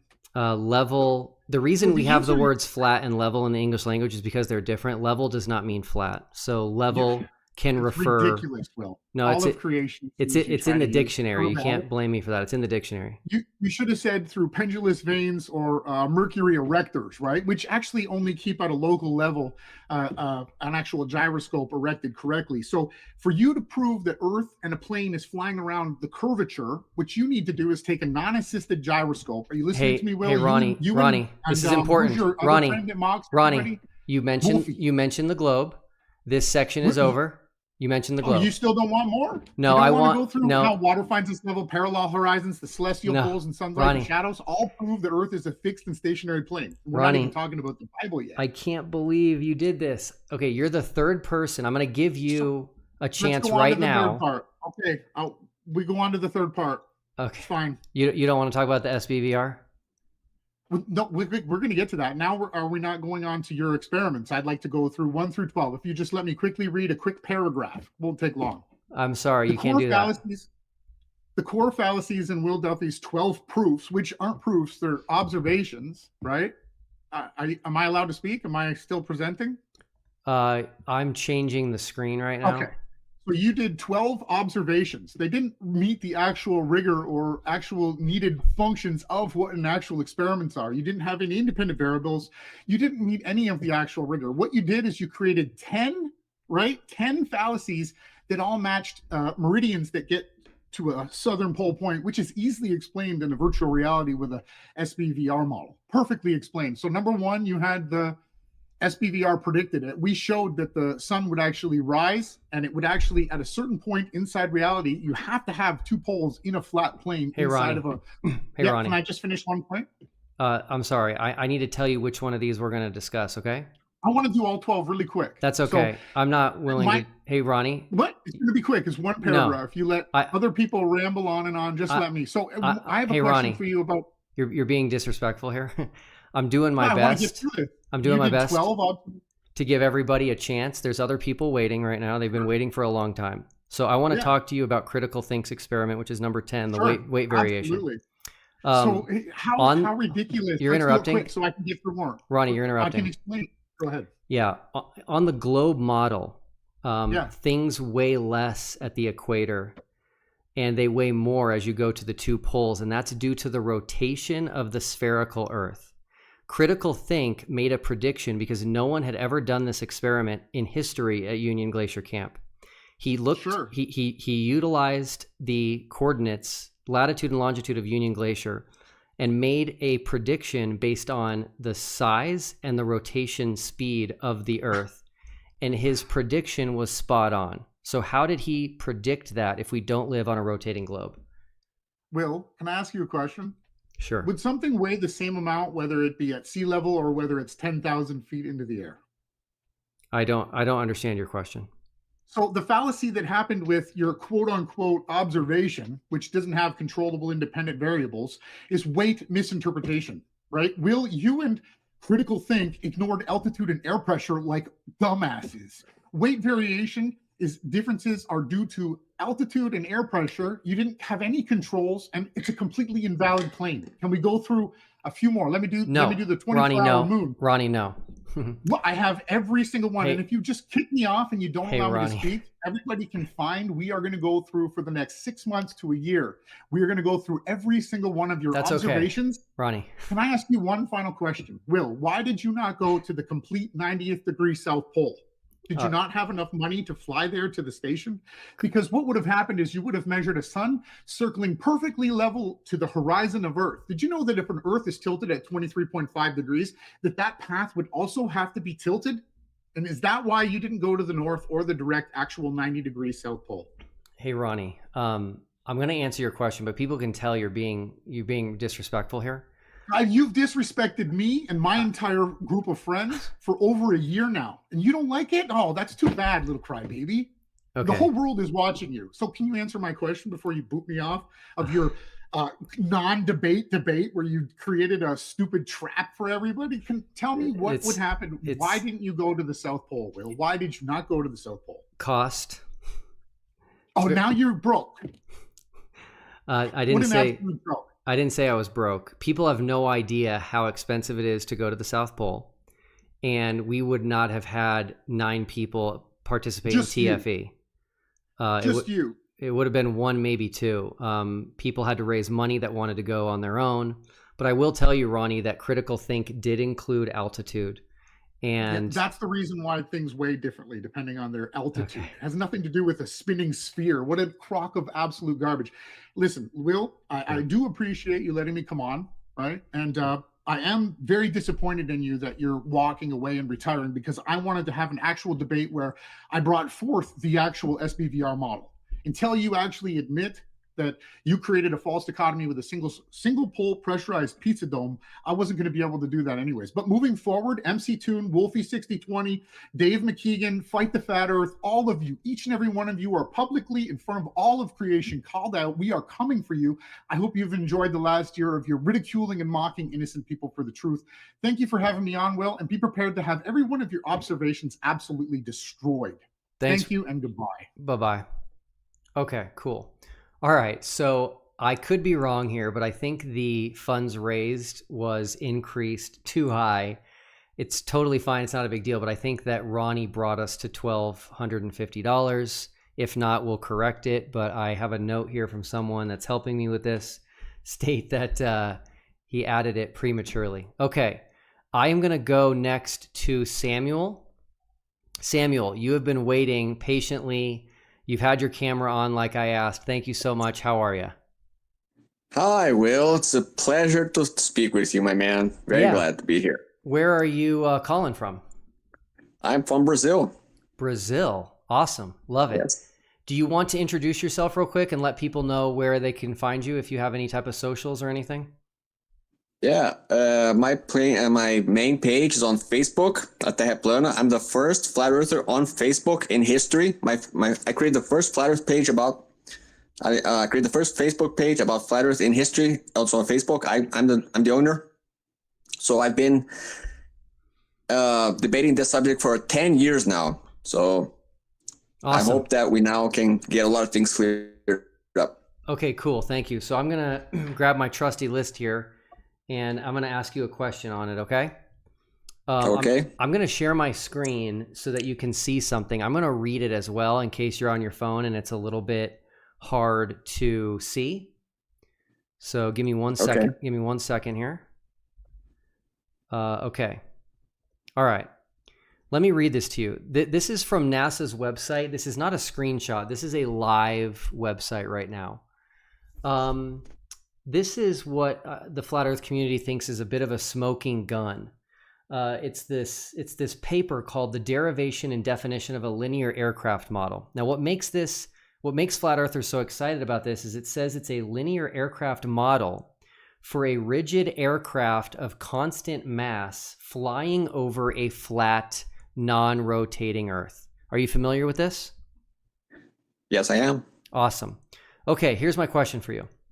There are 4 things highlighted there. I put that highlight there. The 4 things are a rigid aircraft, an aircraft of constant mass, a flat Earth, and a non-rotating Earth. My question for you is, what do those 4 things have in common? They all assume the obvious. Okay, that's incorrect. Do you want to try again? No, that's correct.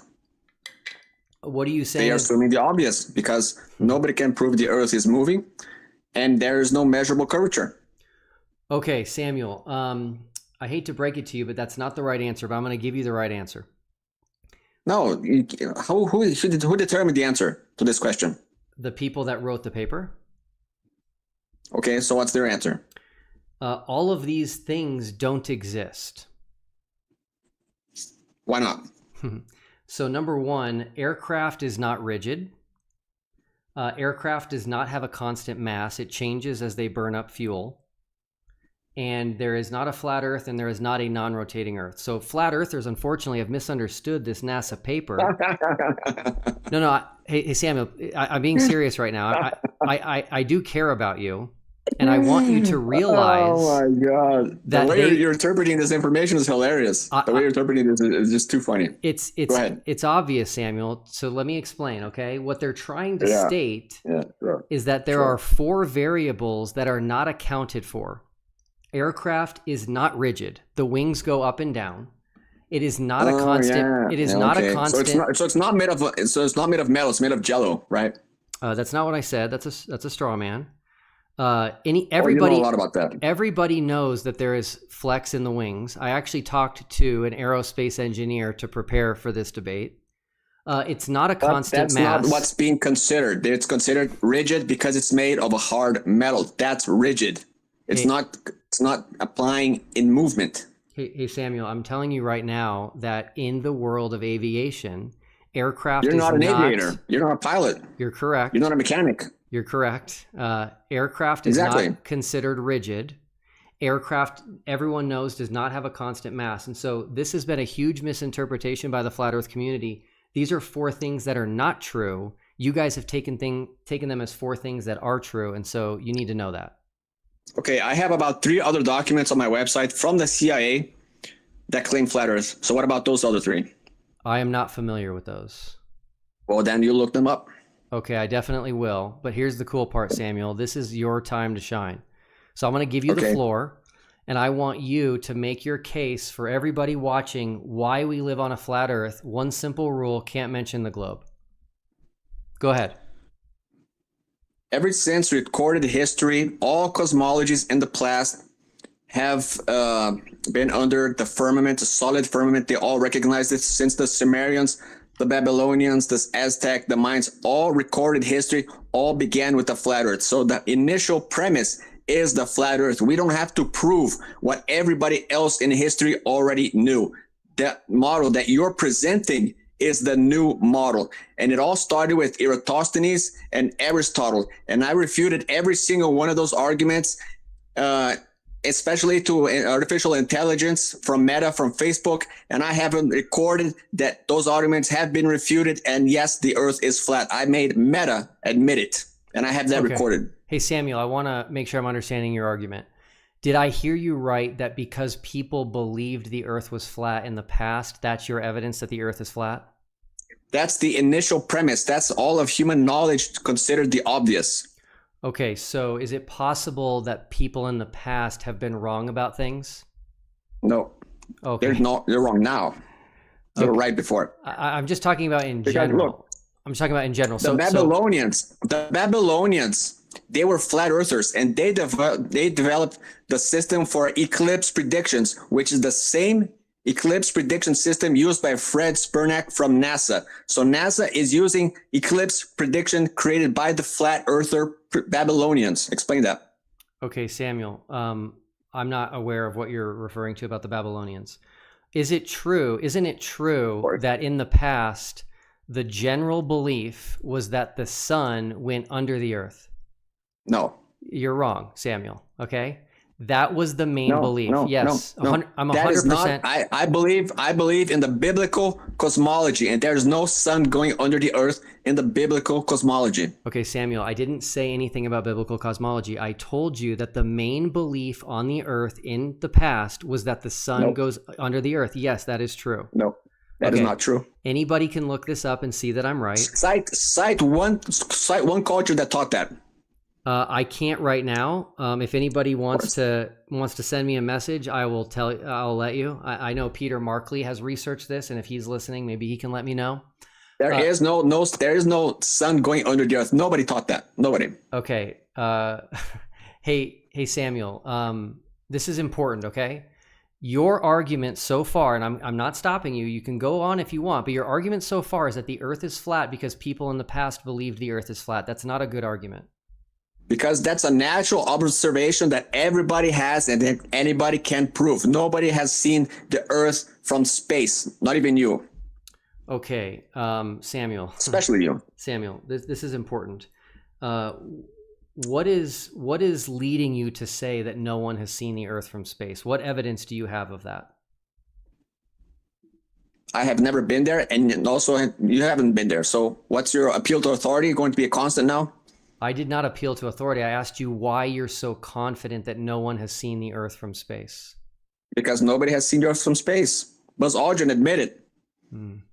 Okay, so interesting. Okay, so I'm okay to move on to the next section if you'd like. I don't think... Sure. Okay, great. All right, let me pull this up real quick. All right. I assume you followed the TFE? Yes, let's get into that, please. Please. Let's talk about DFE. I want to talk about that. Okay, great. Let's talk about let's talk about your experiment, friend. Let's talk about TFE. Let's talk about let's talk about equatorial mounts. No, let's talk about the fun experiment. You want to talk? Okay, you want to talk about the 24-hour sun? Yeah. Okay, how does a 24-hour sun work on a flat Earth in Antarctica? It doesn't work in the globe model. It never existed. I'm confused. It doesn't exist. Okay, so we saw a 24-hour sun, Samuel. No, you didn't. No, you didn't. Okay, so you're calling us all liars. Yes, I am. Okay, cool. So, question for you.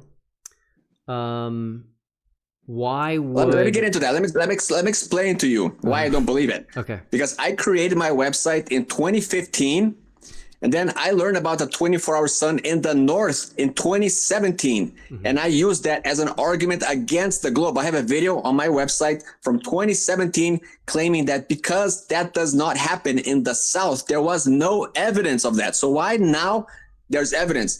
I found a lot of videos, a lot of footage of that happening in Norway, but there was nothing in 2017 showing that happening in the south. So I can tell you that since it doesn't happen, it didn't happen 8 years ago, it's still not happening now. Also, the Gleason map, it shows that after the sun goes after a certain distance in the south, there is no sunlight, and Gleason is a patented map. So why is a patented map claiming that there is no sun if there is? A patent doesn't mean that there is not that everything's perfectly accurate. So there's no model. There is no patented globe model. Okay, Samuel, I'm gonna give you an opportunity right now that I don't think you could turn down. It's too good to turn down. You ready? Sure. Do you know MC Tune? Yeah. You guys came out of nowhere. I've been talking about this for 10 years, and suddenly last year, you and Mr. McToon came out here, try to debunk flat Earth. Where did you guys come from? Well, I'm going to give you... How are you? How did you get into the subject? I have a friend who's a flat earther. She got me into all this mess. What friend? How long has she been in? What kind of authority is she on the subject? I don't think she's an authority. Her name is Wendy, and she turned me on to it. And so here we are. I'm not claiming she's an authority, but she introduced me to Eric Dubé, Flat Earth Dave, Jaron Campanella, and the rest is history. But I have a 120,000 page with 200,000 follower page on Facebook. Why didn't anybody call me to go? I did not know about you, but had I known about you, I might have. So Samuel, I'm going to give you this offer. It's unbelievable. MC Tune has a $100,000 offer where if you go to Union Glacier Camp where we did in December of this year and show that there's no 24-hour sun, you get $100,000. So who's going to pay for my trip? Well, you'll have to pay for it, but if you're confident... Of course. I have to pay. Did you pay for your trip? I did. Yeah, I'm sure you did. So then pay for my trip. Okay, Samuel, if you're confident, then you shouldn't be worried about paying for the trip because you're going to get $100,000. Well, if you believe space is real, then go there. Go to the moon if somebody went. Okay, so Samuel, I would like people to know where to find you on Facebook. How do they find your page? It's facebook.com/Aterra é plana. Aterra é plana. ATERRAPLANA. Okay, awesome.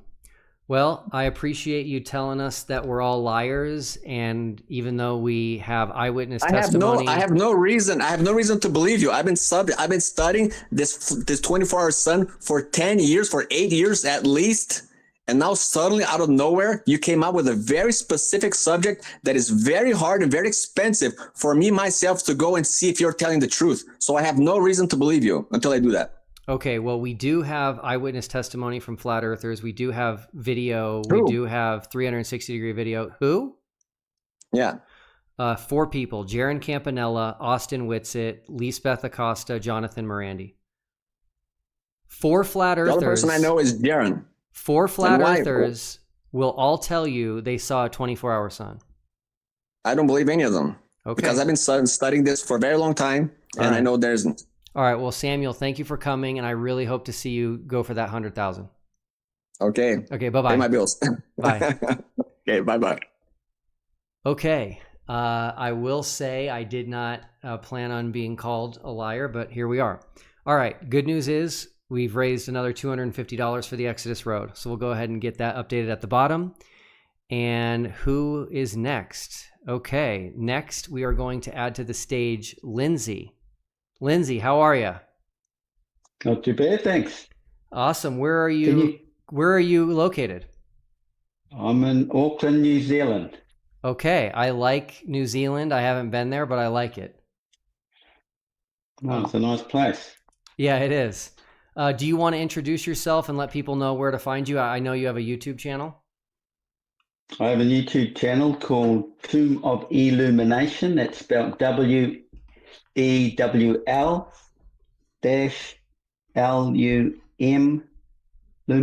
INATION. It's pretty well shadow banned. Hasn't moved anywhere in the last couple of years. I've got a Facebook under Lindsay Harris. If you look for the sunset, I've put up quite a few posts on there, but recently Facebook cleaned all the old posts off.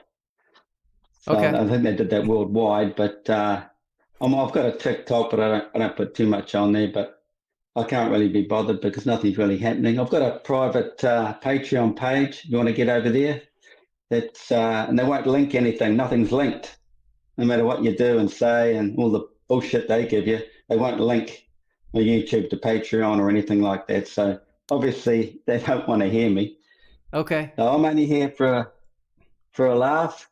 Okay. So I know the globe theory is all a joke. Okay. So Let me hear you out. Yeah, let me start by asking you a question from my trusty list here. Can you name a single globe prediction in the future that will fail and instead confirm a flat Earth? Now, to be clear, I'm talking about globe predictions that involve a date, a time, and a specific geographic location. There are thousands, by the way. Thousands of predictions. Can you name a single one that will fail and will actually confirm a flat Earth? No, because all their information comes from the ancient Babylonians or the Chinese. It's all documented. NASA's got all the files, but they don't share all the nitty-gritties with the public. They just want you to follow their narrative of a globe. So and we know the rotations of the planets and the timings and when it's going to align with the sun and the Milky Way and create a solar eclipse. You only have to see which planet is hidden in the Milky Way that's causing the solar eclipse. It's not just the moon and sun. It's a third entity. And the Milky Way is like a straw that comes out of the center of the flat Earth over to the tropical gap, and it moves around like a clock arm. That Milky Way swings over a planet in a particular time, you're going to get a solar eclipse. Whether it just nicks it or not, NASA knows this, and it's all about the flexing of the ecliptic plane, and all the planets are on the ecliptic plane. That's why it's called a plane, the circular and flat 2D plane. There's no plane on a globe. You've got this line drawn across your globe, but it's not a plane, is it?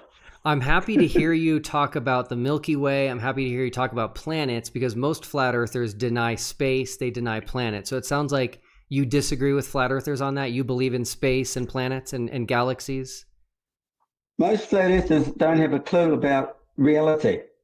Well, they've gone so far and they're stuck in a groove. They don't know much. I can associate everything flat earth, all the ancients, all the documents, all the paper, all the scripts, even the Bible. You're supposed to be a preacher, aren't you? Yes, sir. Well, in the Bible, it describes it on the 17th of October, the second month. The 17th day of the second month is when the southern magnetic field pops and separates from the northern hemisphere because it comes up and overlays the northern hemisphere. It's just changing. This is changing the constellations when the stars come up and overlay the northern hemisphere stars. That's the changing constellations. That's your declination. Your tropical year is the northern the southern hemisphere being drawn up, and it's all to do with the central vortex, which is a vortex like a heart. We call it a pump, but it's a vortex. It works like the heart, and it's to do with the electrical and the magnetic fields of Earth. And the whole southern hemisphere gets drawn into the north and back out again. This is even documented in good graphics in Epicor, the sun going like this. And I was telling people that the system goes like this for years, and then Epicor came out with it and described it beautifully. This is down and out. That means the ecliptic plane is flexed down, like a jellyfish down, and then flexes back up in the north. And that's the ecliptic plane. And on there are all the planets. And in the dead center is the black hole. And the first horse off the rank is the sun, right on the horizon of the black hole. It does a circle. And that's our 24-hour sun, 360 degrees. Hey, and at night, you see it as Polaris. Hey, Lindsay, nobody understands all that stuff. Did I hear you in the past say the sun is a hermaphrodite? It is. It's male and female. Back at creation, it is male and female. It's singular. Singularity in physics. But in our 3D physical realm, because back there it's 2D, it's a flat plane, nothingness, basically. Our realm is created from the 3D. When the sun's illuminated, boom, it creates the vortex, the S spiral inside it. You know, Superman with the S on here, and he goes up to the Antarctica or Arctic. Well, we live in this 3D realm where everything's exploded out in this moment in time that's on repeat.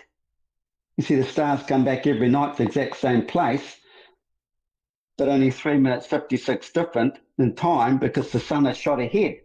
And all your physics tells you the sun's quicker. It's all BS. Yeah. The stars are quicker. Did I hear you also say that the sun is a hermaphrodite and has children? Well, you could say, not about children, I can't remember that part, but the sun, back in our realm, it's split off. So the moon is the feminine, gets separated. So you got the male and the female. Ah. But the sun's always back at the center, the real sun, the unseen pure plasma, magnetically locked in the center Arctic, just like the tokamak reactor, locked in the center. It's the real sun, unseen to man because it's in the vacuum of space, the real vacuum. And the vacuum, there is an actual vacuum, which is the Milky Way. Everything gets sucked up to the tropical gap in through the Milky Way, into the pure unseen sun before it comes down into the Arctic center as mist, into the purified, filtered, recycled water in the Buford Gaia, which gets sucked down into the earth and feeds the earth with recycled pure water. Okay. Hey, Lindsay, I'll be honest. Sometimes I wonder if you're being serious or not. Yeah, well, it's all written. And in your Bible, it talks about, well, actually, it goes a bit deep, but there's several things to think about. But even go to the Greek mythology about Persephone and Demeter. Persephone goes into, you're talking about the sun just going under the world. It's going into the underworld. What's the underworld? You go online and even physics knows the sun goes into the other hemisphere. So the northern hemisphere, that's all the sun's gone into the underworld. It's gone to the southern hemisphere now. The sun's out there on the perimeter, 24-hour sun in Antarctica, and Persephone's eating pomegranate. But then she comes back for a season in the northern hemisphere, which is the summer. It's all about spring. She disappears after spring, goes into the underworld, into the other hemisphere summer, then comes back for the northern hemisphere summer. Okay. It's the underworld. All this talk in northern and southern hemispheres, I think we're talking about a globe here. No, that's the 24-hour sun, because after the 17th of October, the field splits off. So you get the 24-hour sun in Antarctica after the 17th of October. You're only told it's September 23rd.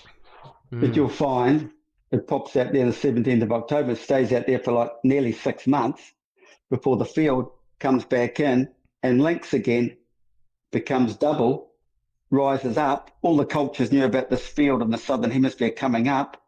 That's why the Hindus have the elephant representing strength, lifting the sky up, or turtle mounting the other hemisphere, other turtle. All the ancient cultures described it all, but it's all esoteric and no one really understands it. You've got to understand the magnetic field doesn't cross the tropics. We know that. NASA knows that. That's why they tell you it's stronger at both Arctics and weak at the equator, but they don't tell you that it doesn't cross the tropics. We know the wind doesn't, the tides don't. I mean, the currents don't. So there's your globe destroyed straight away. Hey, Lindsay, I really appreciate. Man has his own arc of horizon. He only sees so far. It's like the lens of your eyeball. It's connected to the same thing. Man is of the earth. You only see so far, equidistantly all the way over you. You cannot bring the sun back in because the sun is projection onto that dome. And that's you could say that's your firmament. So you can't draw the celestial bodies back from that perspective. Objects on Earth you can, but celestial bodies aren't of Earth. They're projections from creation onto your dome. So if you're having a light source cast onto your invisible dome, like say a glass bowl, the light source, you're going to get this variance at sunrise and sunset. And these are the calculations you make in celestial navigation. What's it called? The variance or whatever they call it? Because the seasonal change goes from this to this tilting declination. So when you've got a light source cast onto it, you're going to have the light veer around the corner of your dome, if you like. You've got to understand this hemisphere is what Pythagoras was talking about. No, not a complete 360 circle, although the calculations work like that as a model, because when things come down on your horizon, you move away from them, that's what's happening. They're coming down on that horizon. If you approach it, it comes back up on your horizon. It's all understood if you follow celestial navigation. The ancient navigation books talk about the celestial bodies being cast onto that screen. And we living in a toroidal field, it is one big screen, parabolic projections from both hemispheres. Hey, Lindsay. What comes from creation is the center Arctic, is imitated in our tropical gap. The tropical gap is the firmament. Gotcha. Two south poles meeting, it's firm. That's why we have a tropical gap. It's the dielectric zone. Hey, Lindsay, I really appreciate you coming. We've got other people that want to get on, so I really appreciate you taking your time. Okay. Thank you. Thanks so much. Bye-bye. See you later. Bye. Okay, I will let everyone interpret that as they may. Good news is we can update the fundraiser here. Have another $250 raised for the Exodus Road. And let's see here. Oh, man. Java, you just turned your camera off. So I'm not sure if you're still... Okay, you're still here. So we're going to go to Java TP next. Hey, Java, how are you? Can you hear me? Hello, I'm all right, thank you. Yeah, I can hear you. Can you hear me very well? Or I can hear you great. Do I remember who you are? Are you in Brazil? no, in Bristol. It's a 51 latitude. Okay. I think when I was picking the golden Really ticket important. winner, you had a lot of people trying to vote for you. Yeah, I remember you answered to me like, I hope you can join us. And I thought you said join us like a participant, but so everybody went there to support myself to try to go to Antarctica. Yeah, I remember that tale. Yeah, but we are now in another subject. Yeah, is the model. I don't believe anymore in Gleason. It's not about only the final experiment in Antarctica. It's because in another different exploration, I found this probably virtual reality.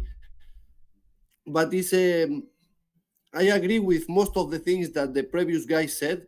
In most of the things, we got two different parts in this Earth, the north and the south, and it's divided by the equator. Yeah, but where is that line? That line, we took it from the sky. and when you read what is the point is, I can share probably something if you agree with me. Well, hold on one I can second. share you my theory. Hold on one second. It's so simple. Where can people find you? Do you have any type of online presence? Yeah, I got my channel. It's called Java TP. It's JAVA TP.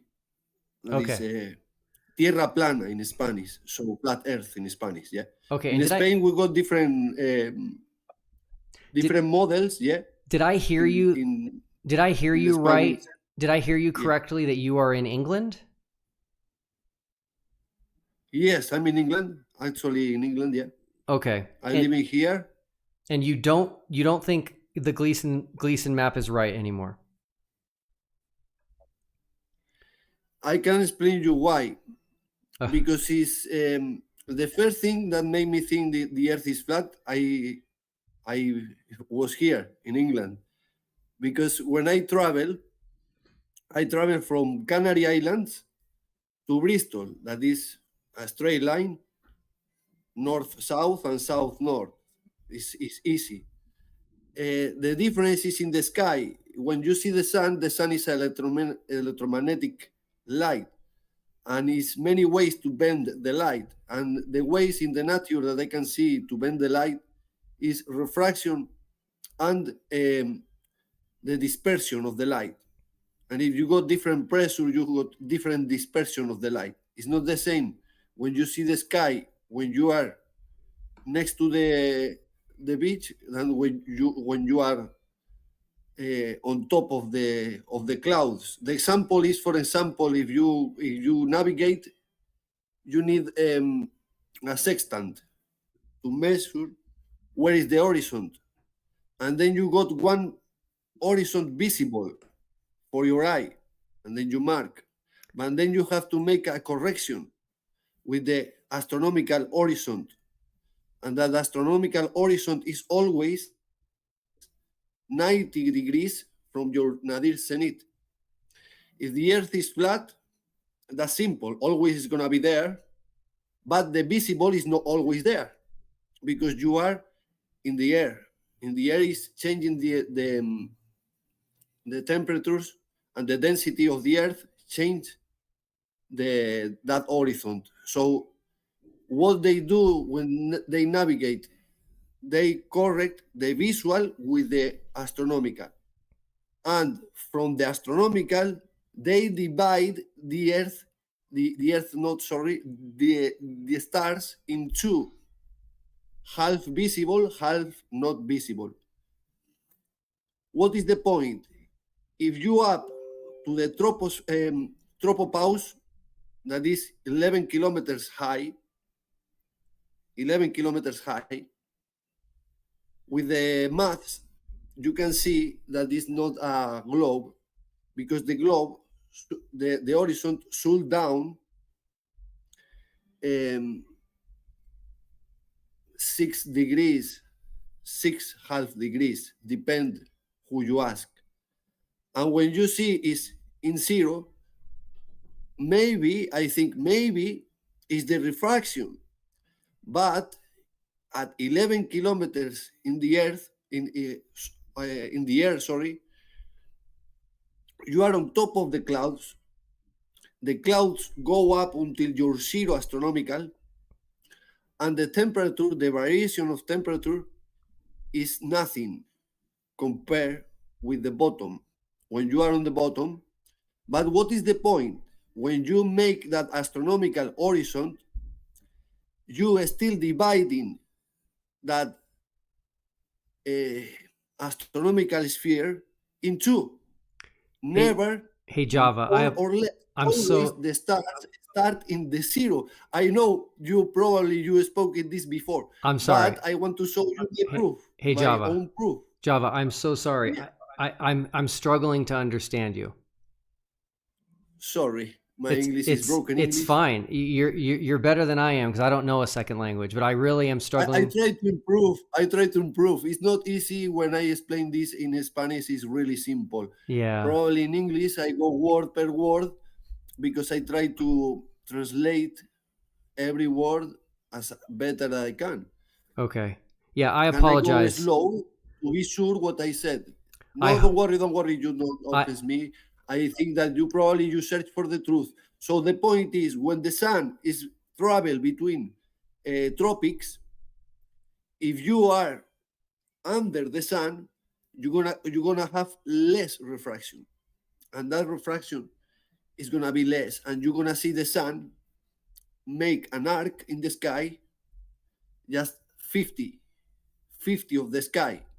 As much you up, doesn't matter. You're gonna see the same, the sun. So that's impossible in a ball, because in a ball you should see more sky when you go high. Okay. Hey, Java, I'm And so the other sorry. point is the north and the south. This is the point. In the ball, they said that the Earth is traveling rotation. During his rotation is 1,600 something kilometers per hour in the equator. But if you go high, for example, in my latitude, it's not that the speed, it's 500. Yeah. Hey, So Java. if I go Java. north to south, Java, I'm so sorry. I can't understand. measure. I cannot understand what you're saying. I am excited you came. I'm going to donate $250 to the Exodus Road for you, and I hope everybody goes and looks. Only one question. One question, my friend. Only one question. You really didn't understand nothing what I saying. I'm not I'm comprehending what you're pretend saying. to be rude. So it's okay. It's okay. Maybe it's me, but It's all right. This is flat. You got your YouTube channel out. Look, I'm gonna I can show you two pictures. I'm gonna move on. And with two pictures, I'm gonna move on to other people who are waiting. Let me show you only. It's okay. Only one Java, picture, please. Java, I'm sorry. Only one picture. Everybody go look up Java TP online, and if you know Spanish, even better. Thank you. Okay, man, sorry. I feel bad about the language barrier, but I cannot understand him. Okay.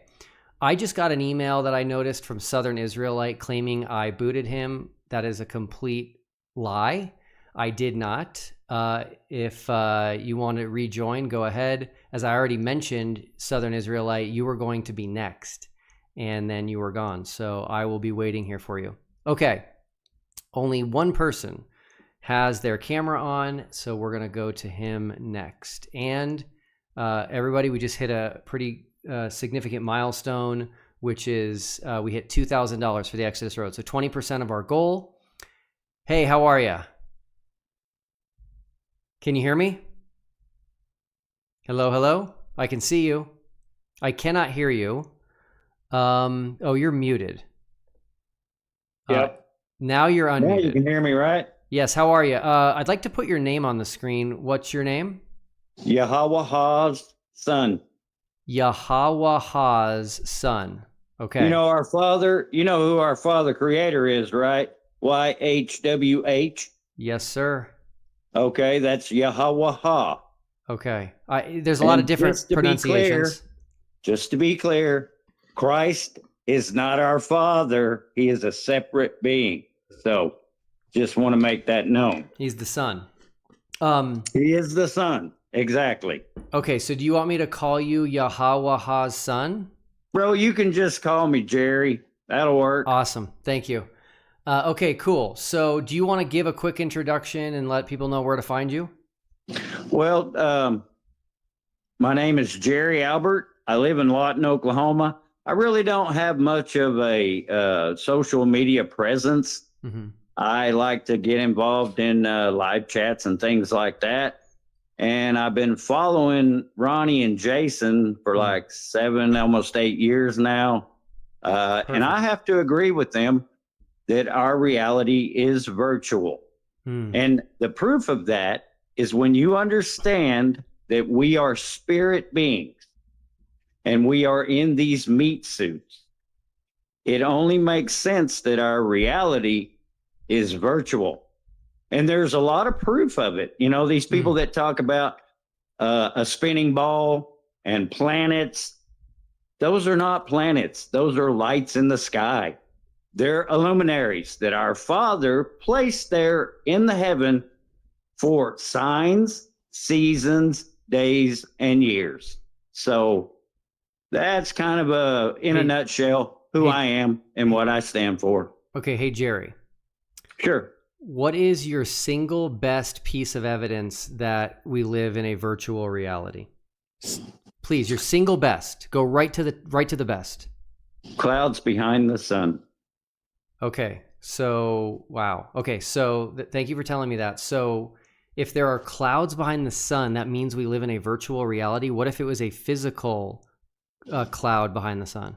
Okay, so you're going to tell me that that ball in the sky is a big ball of fire and it interacts with clouds? Is that what you're trying to tell me? I'm just trying to tell you that saying clouds behind the sun is not evidence that we live in a virtual reality. Sure it is. Everybody tells you that that sun is a big ball of fire in the sky. When you understand it is a two-dimensional light. That's what it is. And to explain virtual reality to you would be really hard for me to do. Mm-hmm. But I can say this. Don't you think it's kind of odd that at this point in time, we have virtual reality where you put this thing on your head and you can actually interact with things in front of your face that aren't even there? Mm-hmm. That's pretty wild when you think about it. Really is. Yeah, it's a screen. So Jerry, let's say you're right. The sun is not what they say it is, and it's actually LED. So it doesn't have any heat. That could hold on. I didn't say that. Jerry. It does. Jerry. Okay, Jerry, Go ahead. I'm trying to show you that you're making an illogical argument, right? Clouds behind the sun, if true, by the way, which I don't think it is, and I can prove that in a second, doesn't mean we live in a virtual reality. That it doesn't mean that. Okay, well, you claim that you're a pastor, right? Yes. Okay, so you believe we have a creator, right? Absolutely. Okay, so you believe what the scriptures say, that they say that we were spirit beings that existed before the earth ever existed. No. Yeah, it does say that we were spirit before the earth was ever brought into being. I did not exist before the earth. You don't agree with that? I did not exist before the earth. Oh, of course you did. You're a spirit being. And hold on, a spirit being is not virtual reality. My point being this, that we are spirit in these suits. And yes, it seems very physical to us. Okay. That is the way our Father brought this into existence for us all to experience it very similarly. I don't care if you're the brokest man on earth or you're the richest man on earth. You experience the realm pretty much the same way. Mm-hmm. Unless you happen to be disabled, you can't see, or you can't, you can't physically move. So if you have your five senses, you're experiencing it just the same way everybody else is. Okay. All right. Question for you from my list. Okay. Sure. What are the Arctic and Antarctic circles on a flat Earth? Oh, bro. The Arctic Circle. Well, to be honest, on this flat realm, there's the northern pole and a southern pole. I don't know if you'd call them that just because they say they're circles. There are two separate poles in our reality. There's a North Pole and a South Pole. Mm-hmm. So if you want to say that's a North circle and a South circle, I guess, can you explain why the stars in the Southern Hemisphere rotate in the opposite direction of the stars in the Northern Hemisphere? Can you explain that? Yes, that's because we live on a globe. How could living on what? That doesn't even make sense, bro. So we live on a globe, so the stars in the south turn which, let's see, the north, they turn clockwise, south, counterclockwise, or have I got that backwards? Jerry, this is important, okay? Sure. If you grab, do you own a globe? No, because why would I? It's a good way to understand our world. So, well, bro, that's just indoctrination that they teach kids in school. That's why when you enter school, the first thing you see when you enter a classroom, the first time in your life, they show you a globe because they are lying to you. We are not, there is no proof whatsoever that we are moving, spinning, doing anything. Hey, Jerry. And you claim you're a pastor, Jerry. and you read scriptures, right? The Jerry. scriptures state that the earth is placed on its foundations, it is fixed and immovable, and it has four corners. Now, I guess you could say the four corners are north, south, east, west, but I don't think so. I think it's kind of literal. There are four corners, and at the end game, there's four angels standing at the four corners. So, hey, Jerry, go ahead, bro. This is cool. Okay, we're gonna do a little exercise. Okay, Sure. Can you tell what way I'm spinning this? Is it clockwise or counterclockwise for you? That's counterclockwise. Okay, watch. I'm looking at my screen. Watch carefully. Okay, I'm gonna keep spinning it in the same direction. Now, I what know is it? you're gonna flip it around, Hold and on. it's gonna be spinning the other way. Correct, bro. That's just dumb. That's just dumb. That's why the stars. Now, just so you know, Jerry, this is cool because almost all flat earthers that I've ever heard say that there is no south celestial pole and that the stars do not rotate around it in the opposite direction of the north. So you and I are on the same page here. I've known about the way the celestial works in the south because like 7 years ago, I actually saw a video of the way the stars move in the southern hemisphere compared to the northern hemisphere. And at the center globe, at the equator, they go pretty much straight over top of your head because the way they spin in different directions, that makes it at the center of the realm, they kind of go straight over top of your head.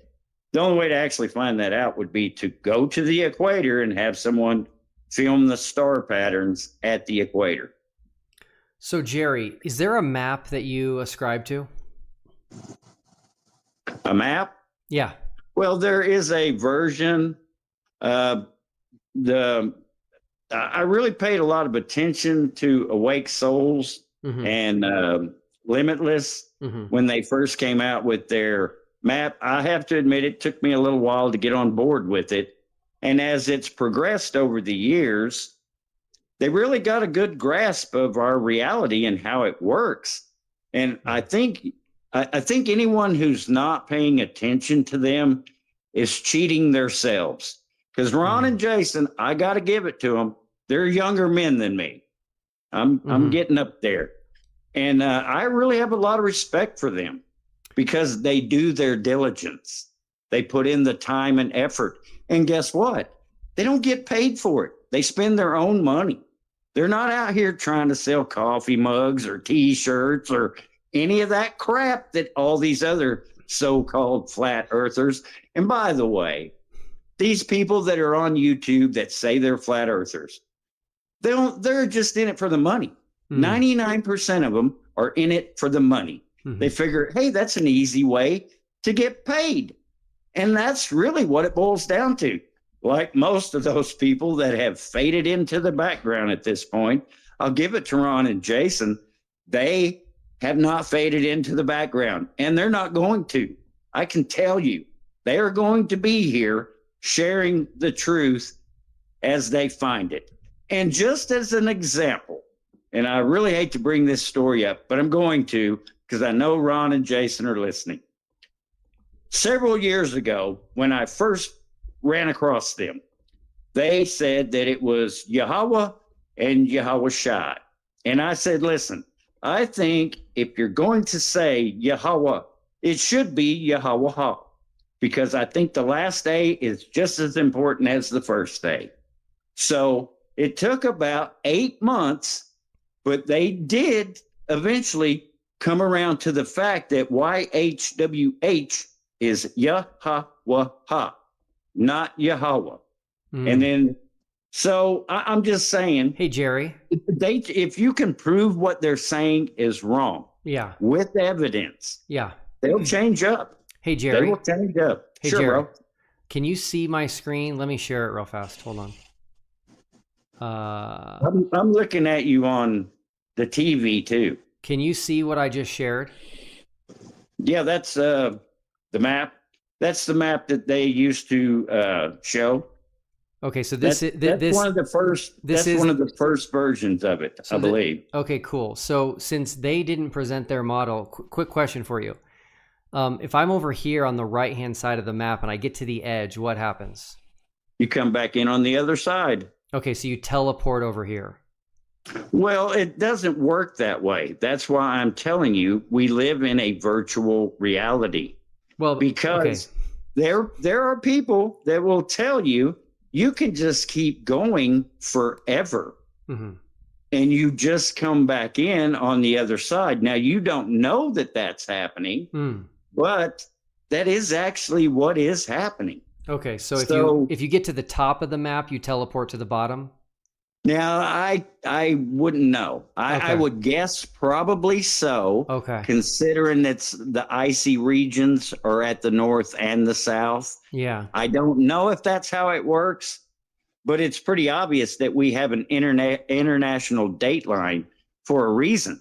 Mm-hmm. So that when you cross that date line, depending on your direction, you're either jumping ahead into the next day or you're jumping back into the day before, which is weird. Hey, believe me, it's all very weird. I'm not saying that it's not. Hey, Jerry. But what I am going to say is this, that if you don't understand how the sky works, now you can zoom in on the so-called planets and you will see that they are not solid objects.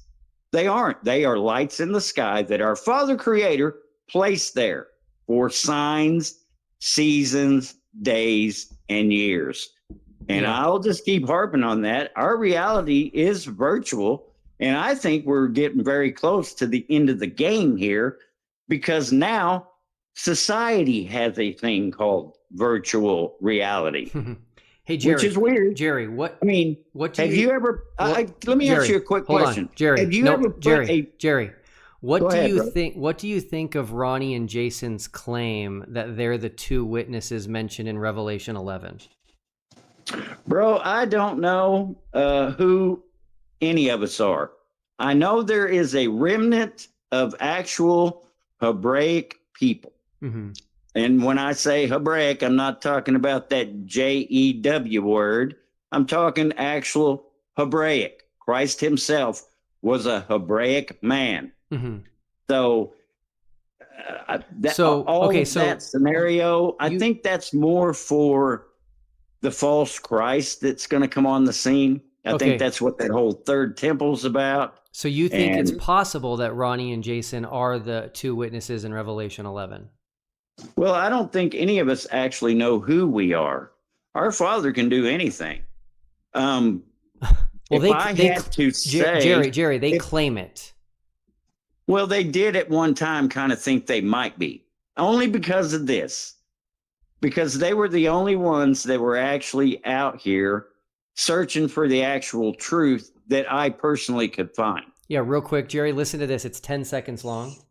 And Ronnie James Harris and myself, Jason William Laufenberg, are not only acting as the prosecutors in this trial, but we maintain that we are the two witnesses spoken of in the Bible. So there you go. They did claim it. So I tell you what, let's do this then. How about this? If Ronnie and Jason are still in this broadcast that we're having here, why don't you invite one of them back on and ask them that question yourself? That's fair.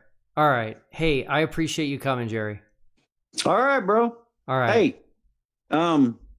are you kicking me out, or can I say one last thing before I leave? You can say one last thing. Okay. Hey, I just want to say, bro, I'm sorry that this is the way you've chosen to share this. Because, I mean, bro, it's a false dichotomy.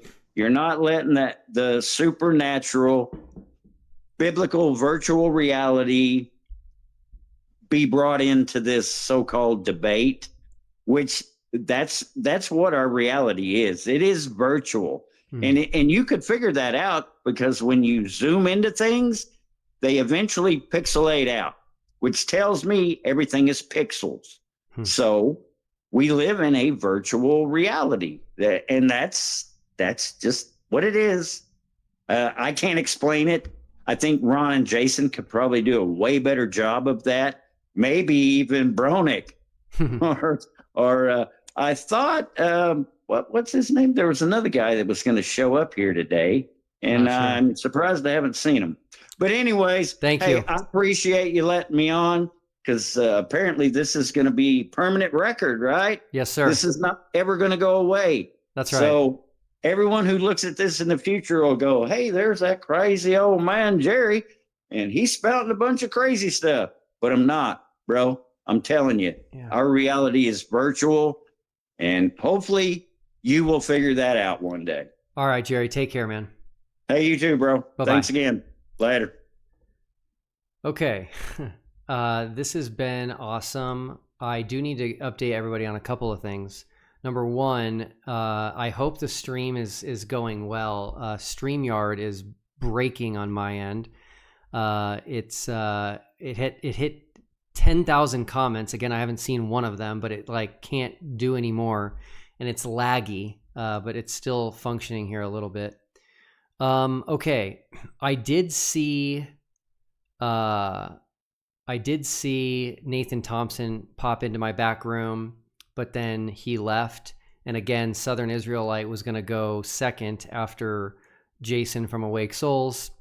He left. I haven't kicked either of them out, so hopefully we don't get those conspiracies started. We did just hit 2,250 raised for the Exodus Road, which is great. And sadly, there's no flat earthers left to participate in the final debate. I was really hoping we were going to hit our goal and we would have quite a few more. I've barely made it through my list of questions here, which is a huge bummer. But I will go ahead and wait here in case there's any other flat earthers watching. Okay, someone just popped in, so here we go. Thank you for joining. Let's see. Geocentric Truth. Is that your name? That's correct, bro. Thank you for coming. Can you introduce yourself and let people know where to find you? I'm on TikTok, Geocentric Truth. TikTok, Geocentric Truth? Yep. Okay, awesome. I want to ask you a question. I'm going to share my screen, okay? Hey, hold on. Before you share your screen and move on to anything else, can I share my screen and ask a question about the goat? Not quite yet, no. No, but can I? Oh, yeah. You try to humiliate? Okay, good. Go Yeah, ahead. yeah, for sure. I'm going to start by asking you a question from my list. How long do I have to wait, though? How many questions does this have to be? You only have to answer one question. Cool. But by the way, your audio is low if you want to turn it up. Is this better? Yes, it is. Okay. All right, so give me a second to set this up here. Okay. All right. I didn't create it. I asked somebody to help me create this program here for the final debate, okay? Right. Imagine all this talk of VR. Have you ever put on like an Oculus or something? Yep. I'm an animator in Blender. Oh, I love it. Okay, you're the perfect guy for this. Okay. So imagine you put on the VR goggles and you're standing on a green ball, okay? The ball just so happens to be 24,901 miles in circumference, so it matches the size of the Earth, okay? I'm going to go ahead and now ask you, what would you do if you had to prove that you were standing on a ball? You know you're standing on a ball inside the VR because it's programmed. Yeah. Well, first of all, what would you do to prove you're standing on a ball? I don't think there's any ways, because what we observe in reality is just flat and motionless. Well, hold on a second. This is virtual reality we're talking about. Sure, and you yeah. know the program is designed, you're actually standing on a ball, but it looks perfectly flat because the ball is so big. Sure. So you're tasked with showing the world that this is actually a ball. How would you do it?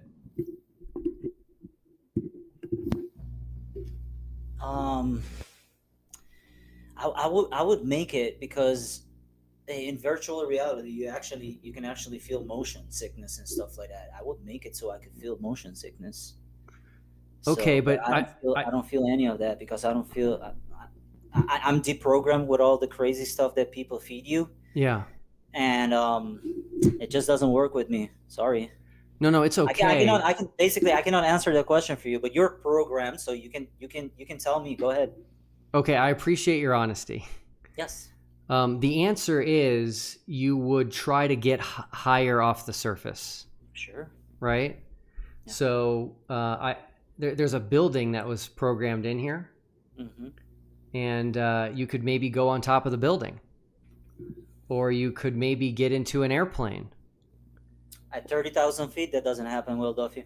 Hold on a second. It does. Because you just made the horizon curve. The horizon is curved at 30,000 feet. That's completely wrong. No, it's not. Hold on. So there's a guy called Dwayne Kellum that did 20 weather balloons. So you can go see him on YouTube if you want to. And you're going to see at 90,000 feet to 110,000 feet, it's flat still. Okay. By the way, do you want me to call you Geocentric Truth, or do you want me to call you by something else? Doesn't matter, bro. You're irrelevant to me. Okay, cool. So can I show you something cool about Dwayne Kellum? Sure. Yeah, go ahead. I'm going to hit play. These are his thumbnails on his videos that he chose. What do you see? Wow. Are you sure you're working by yourself? Yes, sir. That was very quick, Will Duffy. Are you sure MacToon is not working in the background, or CIA or anything like that is working in the background for you? Well, is there a reason you don't want to answer the question? This is Dwayne Kellum's thumbnail, bro, that he put on his video. What do you see? That's not his thumbnail. Okay, everybody can go look at his channel right now. You know what a thumbnail is? Yes, I screenshotted this yesterday. This is his thumbnail. From a video, yeah. And guess what? He chose the thumbnail. Okay. And you see curvature. So the very person you brought up proves curvature. How high is that, Will Duffy? 102,000 feet. Exactly. So there's curvature. You don't see it. You don't see it off an airplane. No, there's no curvature, bro. Well, there's very little curvature in an airplane. The reason you don't see it is because of clouds and atmosphere. Right. But anyway, this is important. I want to see how honest you can be right now. You brought up Dwayne Kellum. Dwayne Kellum's own thumbnail that he chose shows curvature. Sure. So we live on a globe. Yeah. Now, can I present a big possible failure for the globe? No. But Why not, Duffy? Because you can now, if you'd like, the next section is you can make a case for flat Earth. Oh, here you go. This is what you do, bro. So nobody that's coming here that you know that probably has a potential to debunk you cannot talk about the globe. Is this how you protect your indoctrination? No, it is not. Listen, you guys don't. I asked you a question, Duffy. Yes, I asked you a question. Can I show you a problem with the globe? Not right now.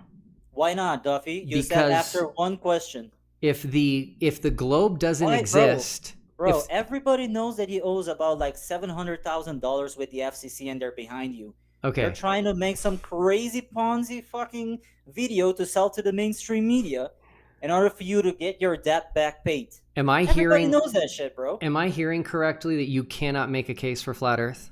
Bro, man to man, I ask you, can I present my problem of the globe that I have right here? And you said no, because you understood that I can screw you over, but that is not allowing me to do it. That's not true. I am giving flat earthers a platform to prove the Earth is flat. If you can't do that, then we're done. I hope everybody's recording this. Will Duffy, be a man. I don't give a fuck about your platform, bro. All right, I removed him because my children are watching and I don't like how he's talking. So TFE has always been a family channel, and we encourage children to follow what we do to learn more about our world and geography. And so that is not going to be accepted. Okay, we have someone else. Let's see here. Event Skeptic, are you there? Oh, hi. How you doing? Good. Are you a flat earther? Yes. Cool. Where are you coming from? Salt Lake City. Okay, cool. And do you have any type of an online presence that you would like to make people aware of? Yeah, I'm Event Skeptic on YouTube. You can just look that up. Okay, cool. Have you been listening the whole time? Yes, I'm actually a follower of Ronnie and Johnny Laffenberg or Awake Souls. Okay, cool. So let's start out. I'm going to ask you a question from my list here, okay? Yep. Okay, cool. I'm actually going to share my screen, so you're going to want to look at what I'm sharing here. And here's my question for you. If I came to you, Event Skeptic, and I said, I believe this is the accurate map of the world, how could you prove me wrong? Well, I mean, we're in a stereographic virtual reality. That's kind of what we go off of. That's actually not an answer to my question. My question is assuming you think I'm wrong, okay? I bring you this map and I say this right here, Event Skeptic, this is the map we live on. How could you prove me wrong? I would say that the like Russia and a lot of the countries are not what we observe on Earth as far as distances. How do we measure distances? I mean, you can do it multiple ways: tape measures, dip lines from verticals and stars. I don't think anybody's tape measured Russia, though. I mean, you could technically. It would just take like probably 1 million people having probably like 1 million different tape measures. Okay, so it's possible, since we've never had 1 million people with 1 million tape measures measure Russia with tape measures, that this map is accurate until we did that test? Yeah, I mean, there's easier ways. Like if you kind of did the Pac-Man model, we call it the Pac-Man model. But basically, the distances work as long as you presuppose that basically if you go to the edge of our Pac-Man model, that you'll come back. Okay. Okay, cool. All right. Yeah. Fair enough. I actually don't use the term Pac-Man model. I use the term teleport, but to each their own. Do you want to take an opportunity right now to make a case for flat Earth? Yeah, I mean, if you look at the stereographic projection that Ronnie and Johnny have done for years, you can definitely see that it's more, I mean, it fits observations here on Earth better than definitely the Gleason's map, obviously, but also I can't say it, but the globe, it definitely does. I mean, we've predicted everything. Okay, so in your words, in reality, when you travel, you get to one side of the Earth and then you Pac-Man to the other side? Yeah, I mean, you wouldn't physically perceive that, but I mean, it's pretty much the same thing if you think about a globe. You're pretty much like if you hop in a helicopter or like a plane and you come across like, say, a continent or something, you're pretty much teleporting. Okay. Is it possible that you're not really a fan of them and that you're making fun of them? Man, I'm just putting my 250 in, dude. Just come on, just rack it up, dude. Come on, put all the right. 250 in for me. All Thanks, right. brother. I appreciate you coming on. You got it. 250. Okay. Thank you. Bye-bye. All right. Now that should prove to everybody that I do try to understand who I'm talking to. I heard some things that I know they wouldn't necessarily like. All right. I've got someone else who I think has their camera on, but I can't see them. If you're there, I can't see you. Hello. I'm in a very dark room. Do you have a light? There we go. Yes. Okay. By the way, let's go ahead and update the fundraiser to 2,500. That's a significant milestone. 25% of the goal. And okay, cool. What's your name? Flat Earth D. Flat Earth D. Cool. I have not heard of you. Do you want to introduce yourself and let us Sure. know if there's a place to find you online? I've been a flat earther since 2016. I was misrepresented as a transgender early on, so I kind of fought back. And I mean, like, there was like the Mandela effect. So there was a lot of steps to becoming a flat earther. Mm. And I felt like you personally, like, I think you have some questions to answer for. Okay, great. All right, so I'm going to start out with my question for you, okay? This one. Your question. Well, I have two questions also, so you can ask for one, and then I can ask one, and then we can pickleball back and forth. Okay. All right. So you're going to need to see the screen for this question. One of the last flat earthers brought up Dwayne Kellum. Dwayne Kellum is a flat. Hey, can I start with my question first? Actually, no, I'm sorry. Okay. So Dwayne Kellum is a flat earther who has sent up his own weather balloons with non-fisheye lenses. And he did something very unique that I think most flat earthers missed, which is that he sent one up at night. So my question for you, Flat Earth D, is this. He got this weather balloon up to 23 miles above the Earth. And I'm going to hit play here. It's only 40 seconds long. Take all the time you need. I'm curious for you to tell me where the sun is. I'll put you on full screen. Is it showing the coordinates? Is there a cardinal rose? You'll see 360 degrees.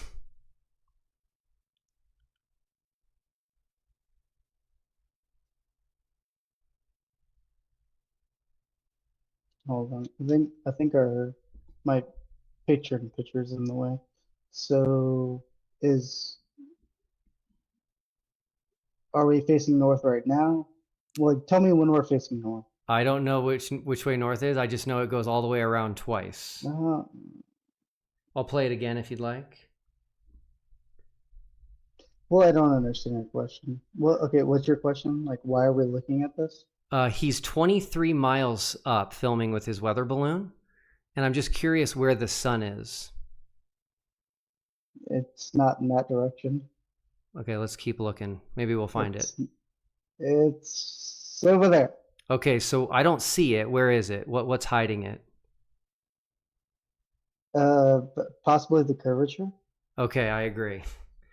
Okay. Is that what you want me to say? Well, that's the only answer. Like, I don't want to get a wrong answer, then you boot me off. So, like, I want you to answer some questions. All right, I am going to. Are you a flat earther? Yeah, since 2020. Okay. Well, a little bit before.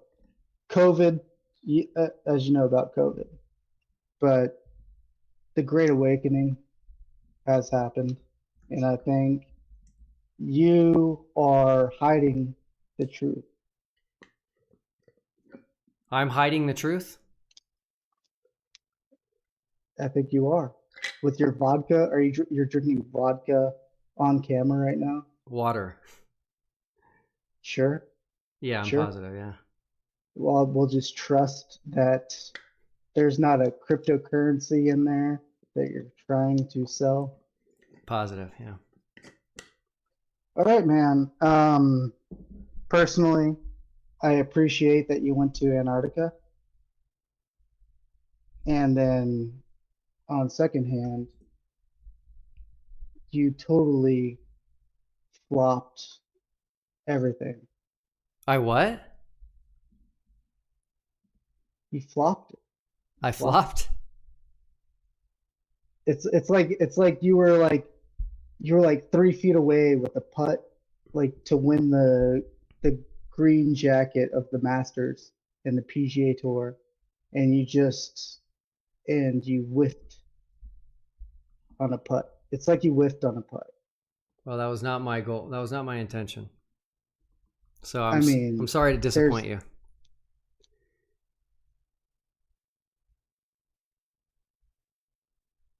Like Nathan Oakley, Mark Sargent, which, oh my God, Mark Sargent, he's so beautiful. Like, have you seen Mark Sargent's cheeks? Like, I just wish I could slap him in a good way. Okay. But he is so stupid. But wait, not stupid. It's stupid in a good way. Like, it's stupid that he teaches people correctly.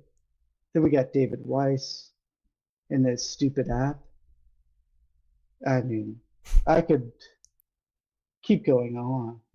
Like, you flop. Like, there's no one here. All the real defenders of the flat Earth are scared that you're not really donating money. Because are you really donating money to human trafficking? To combat it. Maybe you're just accumulating your Craigslist sanctuary. Maybe you have a Craigslist sanctuary that you're all right. All the money's going to. I appreciate you coming on, man. All right, hey. I'm a flat earther. Add $250. All right, thank you. I appreciate it. Bye-bye. All right. All right. That was interesting. Brought us to 2750, which is great. And let's see here. We have somebody on. Let's see. New Moon, are you there? Maybe. Hello. Hello, everyone. Can you hear me? Yes, I can. How are you? I'm doing great. What about you? Good. Yeah, so could you please give me 2 minutes for introduction first? Try to make an introduction in 60 seconds or less. Okay, so this is New Moon. I want to acknowledge first of all, I would like to acknowledge my apology for misleading Will Duffy and others regarding the competition I proposed to fund a flat earther trip. My offer was never genuine. It was a deceptive act from my part. I sincerely apologize to Pastor Will Duffy and anyone else affected by my actions. My reason behind the deception was my belief that observing the 24-hour sun in Antarctica would seriously damage the flat earth movement, and as I was convinced that circling sun exists there. My intentions was to undermine credibility within the community by announcing an offer and then withdrawing it. I never truly intended to send anyone to Antarctica, only to create the appearance of doing this. So therefore, while I regret my actions, I do not consider myself responsible for any expenses like the people who paid, because I never wanted to send anyone to Antarctica. Then it was other people's choice to continue it. So I really apologize for that. And I'm here for the good cause that you're holding right now. It's very good cause. Like, I'm feeling glad and blessed that from my behalf, you can pay $250 for that kind of a good cause. I'm really feeling so glad about that. So this is my introduction for you. Wow. Thank you very much. So I really do appreciate your apology. I accept your apology.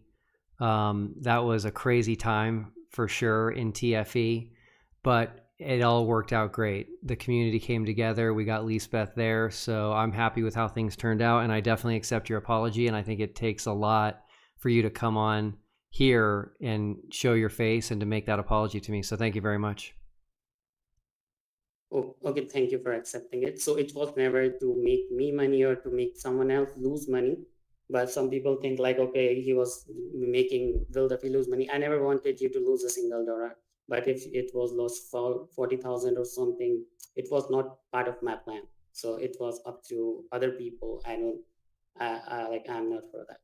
Yeah, again, I hear you, I understand, and it all ended up working out. Are you interested in having a conversation as well about flat Earth? Yes. Okay, do you want to mention, is there anywhere people can follow you or anything? No, I deleted most of the social media accounts because I don't like being on social media very much. Okay. So first of all, I would like to ask you, like, my mic is working properly or not? Your Is it mic is breaking? fine for me. I can hear you. Just a second. Okay. Okay. So do you want me to, like, how we can go about that? Like, is there any question for me? Yes, definitely. Let's see here. What I'm going to ask you is this. How does flight planning work on a flat Earth? So if someone gave you two destinations, how would you figure out how to fly from one destination to the other? How do you determine the best flight path on a flat Earth? Okay, so that's a good question, but because I don't plan the flight paths, and I really think, like, we don't have a model right now of the flat Earth. But I consider, like, equator should be a flat line, and there should be two poles, and the distance between two poles, north and south, should be 40,000 kilometers. And yeah, it seems like like the bipolar map, or it was made by, like, Zetetic Society. But for me, the Earth is flat not because of science. The Earth is flat because of philosophy. Yeah, Okay. because when I consider myself as a supernatural being, and when there is a supernatural being that is trying to taste and experience this physical realm, then this realm is only existing here. It's a physical realm that really exists, but it only exists here to taste and experience. But we are supernatural. We are not materialistic conscious being. So materialism can never create consciousness. So that's the thing. So materialism is, we cannot never know the materialism. So whenever we are trying to know something, like, just imagine you are trying to know what matter is, then materialism will always give you a false answer. Like, it will give you a model of atomic model, but it doesn't mean that atoms are true or electrons are true. If you are trying to know where you are living, so if you have a presupposition that the Earth should be an object, it should be an object, then you will objectify it, and you will think, okay, it might be flat or it might be globe. But before objectifying the Earth, if you are just thinking, okay, it's just a materialistic realm, then materialistic realm can have a deceptive answer for you. Like, if someone is trying to know, okay, if someone is observing the sky, then they can get a spherical coordinate system, and based on that coordinate system, if they are doing cartography, then they can get a globe map and a globe model, and they are just it's just a globe Earth, heliocentric globe Earth model, and nothing else. It doesn't make it true. You mentioned the bipolar map. How familiar are you with it? Pretty much I'm familiar with it, yeah. Okay, so it does not have an ice wall. So what holds the water in?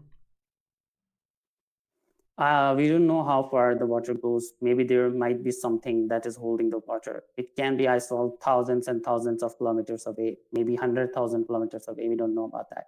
Maybe the Earth is so big. Okay. Okay. Do you want to make a case for flat Earth right now? Yeah, it's my case. Like, if I Hold ask on. you, Hold on. I just want to make sure the rules are clear. You can make, you have the floor, you have the mic, you can make a case that we live on a flat Earth, but you just can't mention the globe. Okay. Okay, go ahead. So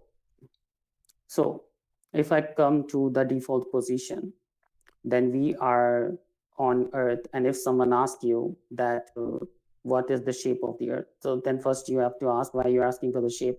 So you can just say that there are water, and we can have two verticals, and the verticals will always be parallel to each other as a default position, until or unless you have measurement that the verticals are deflecting to each other.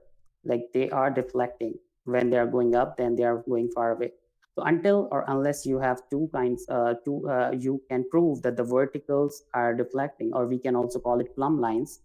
So if you have two plumb bobs, and if you are holding that over the water, and if you separate them away thousands of kilometers away, still you will, as a default position, you will consider them parallel to each other. So if the verticals are parallel, then the horizontals that are perpendicular to the vertical. Let me stop you for a second. No one I know other than flat earthers say that the plumb lines are parallel. So where are you getting that from? I'm saying as a default position, if I give you two plumb lines, just imagine you are a person 5,000 years back, and if I hold two plumb bobs in front of you over the water, and if I ask you, those plumb lines are parallel or not, of course you will say it's parallel as a default position because you don't have a measurement. So I'm saying as a default position, the earth is flat and stationary because the motion of the earth is a positive claim, and until or unless we can prove that there is a motion to the earth, we have to consider it motionless because we are associating zero motion. We are not associating any value. So the earth is flat and stationary as a default position until or unless someone can prove that the heliocentric motion, model is true. Okay, so hold the on. positive claim and the burden of proof is on the globe earth side that they cannot prove because science cannot prove until or unless you can just go outside of the earth and observe it. It's Okay, all you related. you brought up the globe, so we'll go ahead and move on to the next section here real quick. Okay, go ahead. Real quick, let me show you the final experiments. Okay, can you see those by chance? Yeah, 24 hours sun, 24 moon, yeah. Okay, I think the best one to bring up with you, because you just kind of talked about it, is number 11, distance between meridians. So on the globe, the southern meridians converge, meaning they get closer and closer together the further you head south from the equator. On a flat Earth, it would be the exact opposite. They would diverge south of the equator. So what is your answer to the fact that in reality, everything gets closer and closer together south of the equator? No, why on the flat Earth the meridians should merge again? It's just the AE map you're talking about. Okay. You're correct. The Okay. AE map, they diverge. What I don't know of a map where they would converge. No, of course, I was talking about the dual pole map.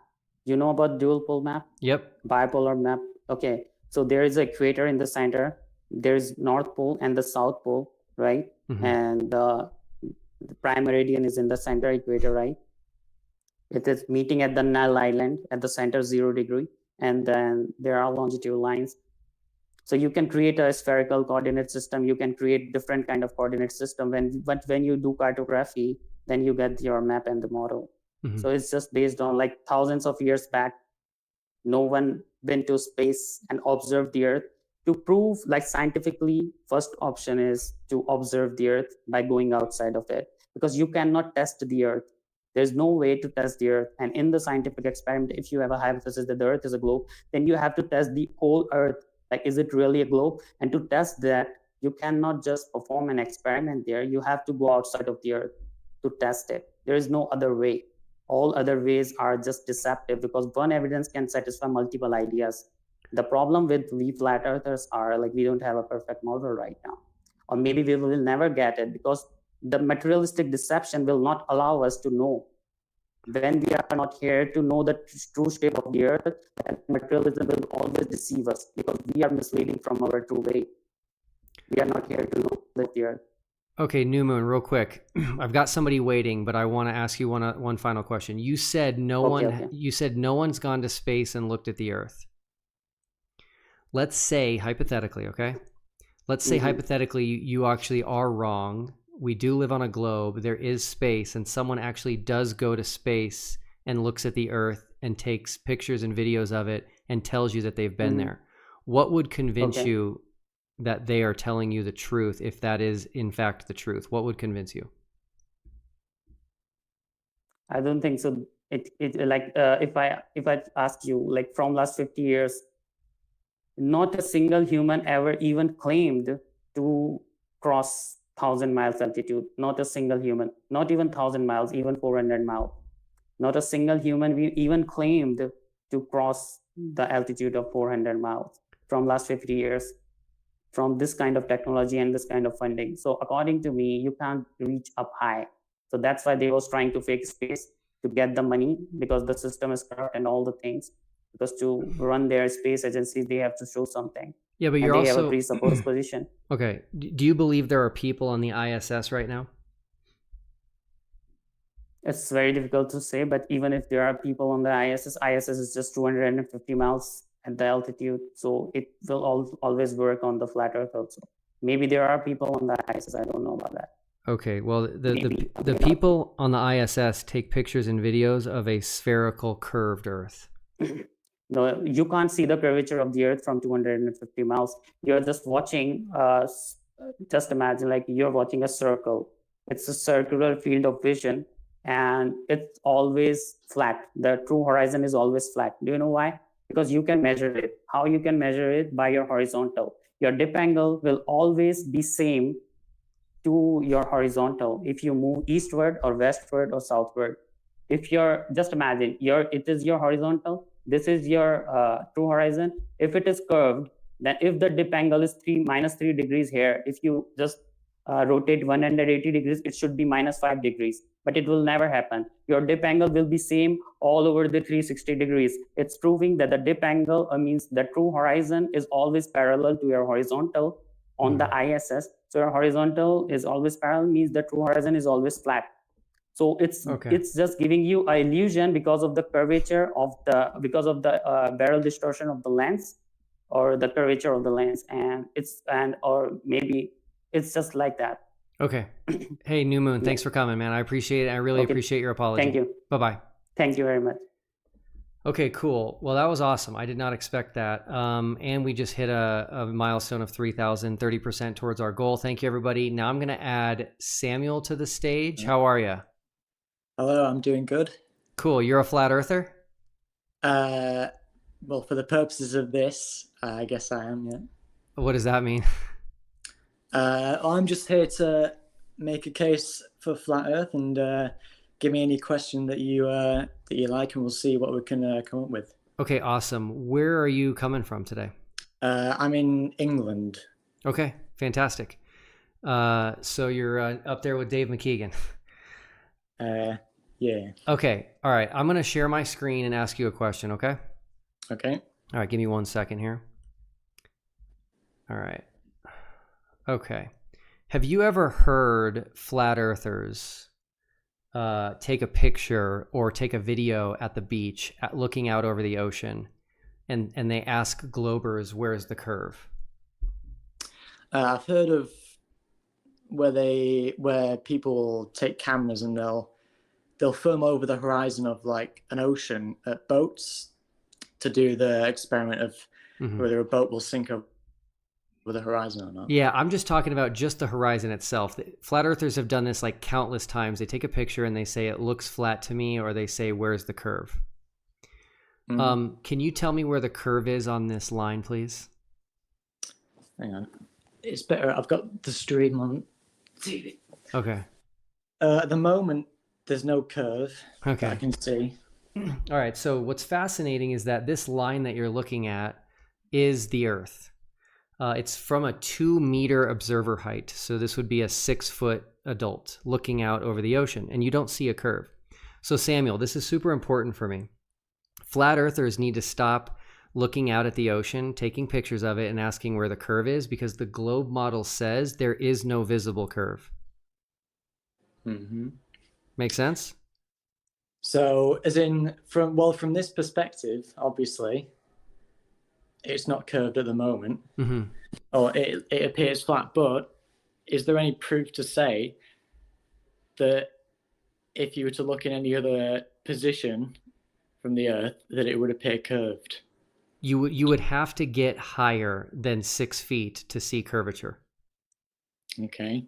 Well, obviously, a lot of flat earthers say that if you did get higher, or that there's certain aspects, because you've got refraction in the air as well, that they say that light, if you look at a certain height, light and certain camera lenses, like the fisheye lenses, will curve the horizon. So any experiment that might use a camera obviously won't be definitive proof to say that there's a curve there, because it might not be a curve, it might just be a distortion.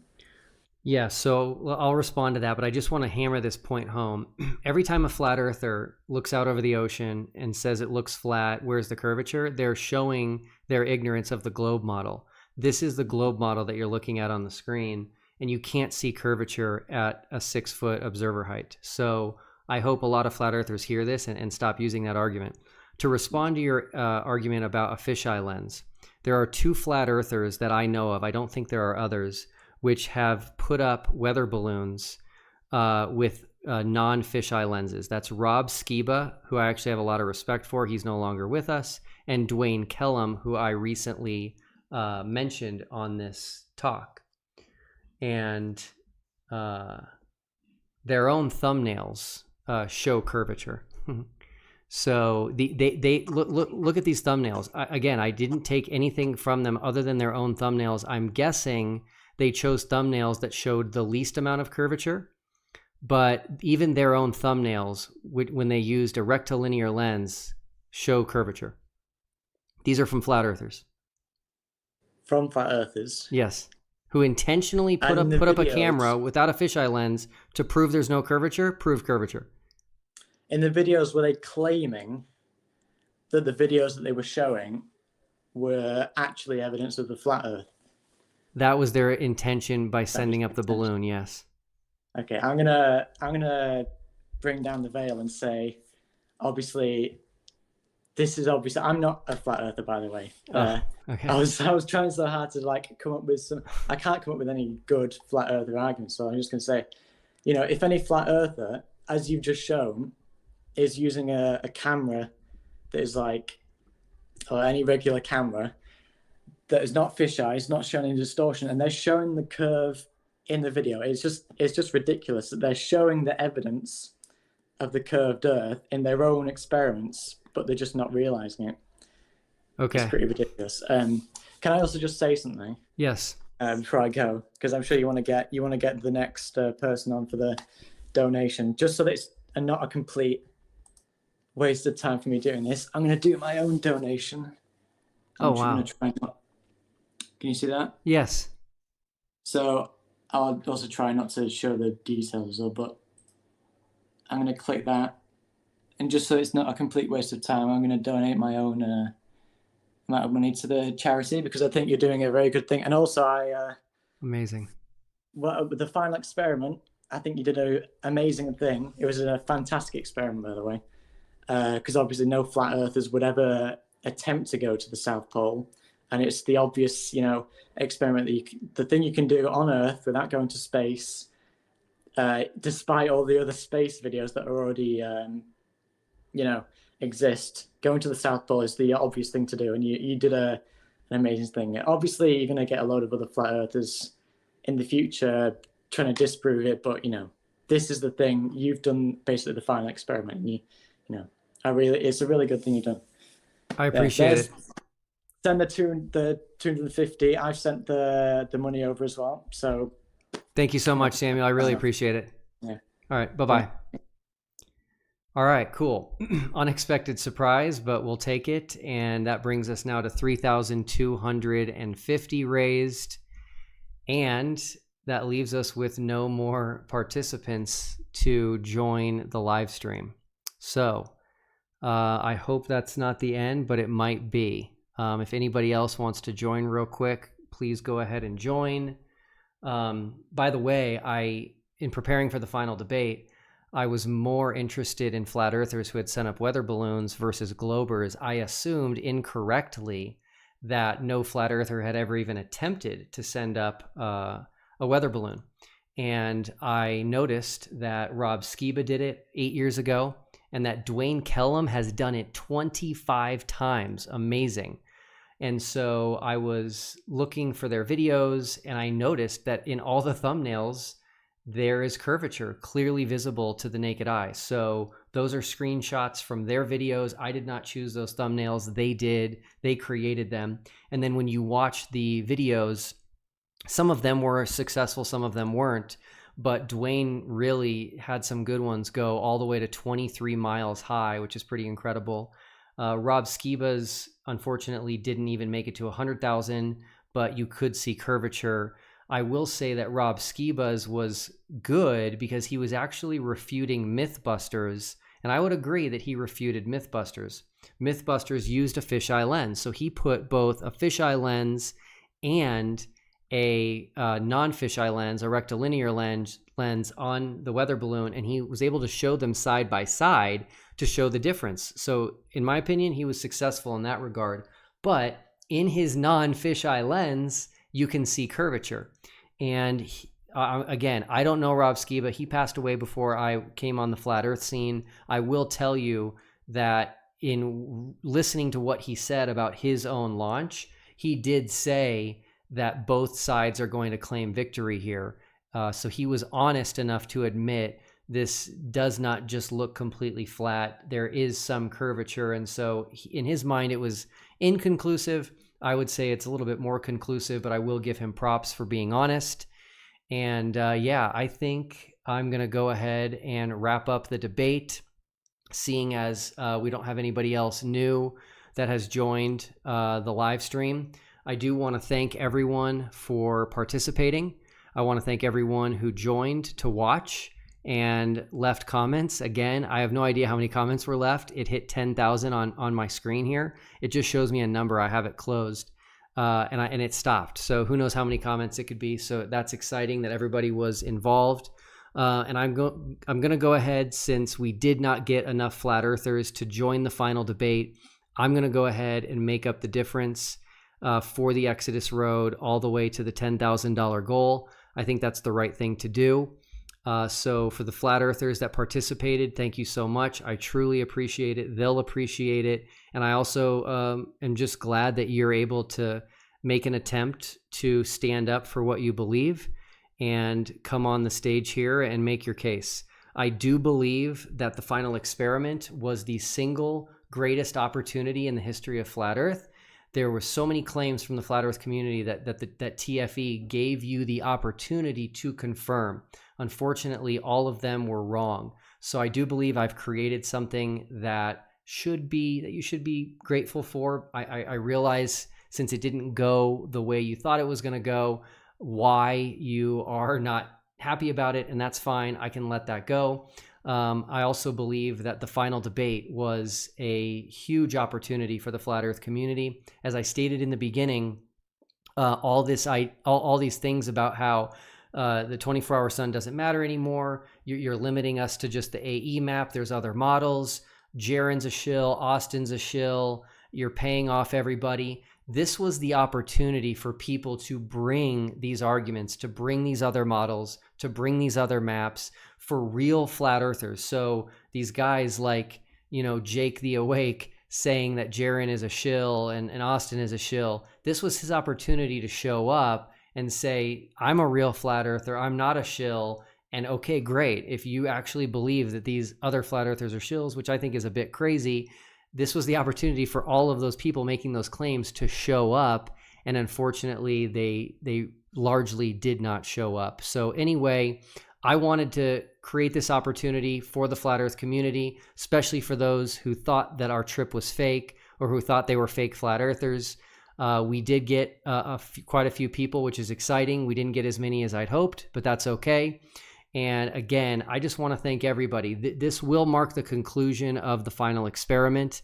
I will be doing a farewell live stream, which is just to give you guys an opportunity for us to say goodbye to each other, talk about memories and fun things that happened along the way. It's my chance now to say thank you. The farewell live stream is my opportunity to say thank you for all the people who helped make TFE a reality. I didn't keep a list. I wish I should have. It's easily in the hundreds, but I'm going to do my best to thank you face to face before signing off and just actually exiting from this whole flat earth debate. It's been a wild ride. I have enjoyed it. I wouldn't trade it for anything. If I could go back, I would do it again, but it has been a very wild ride. And so anyway, I'm going to sign off now. Thank you, everybody, for participating. Thank you for the flat earthers for participating and helping us get close to our $10,000 goal. We are going to give $10,000 to the Exodus Road. That's going to do so much good for women and children out there to fight human trafficking. So thanks, everybody.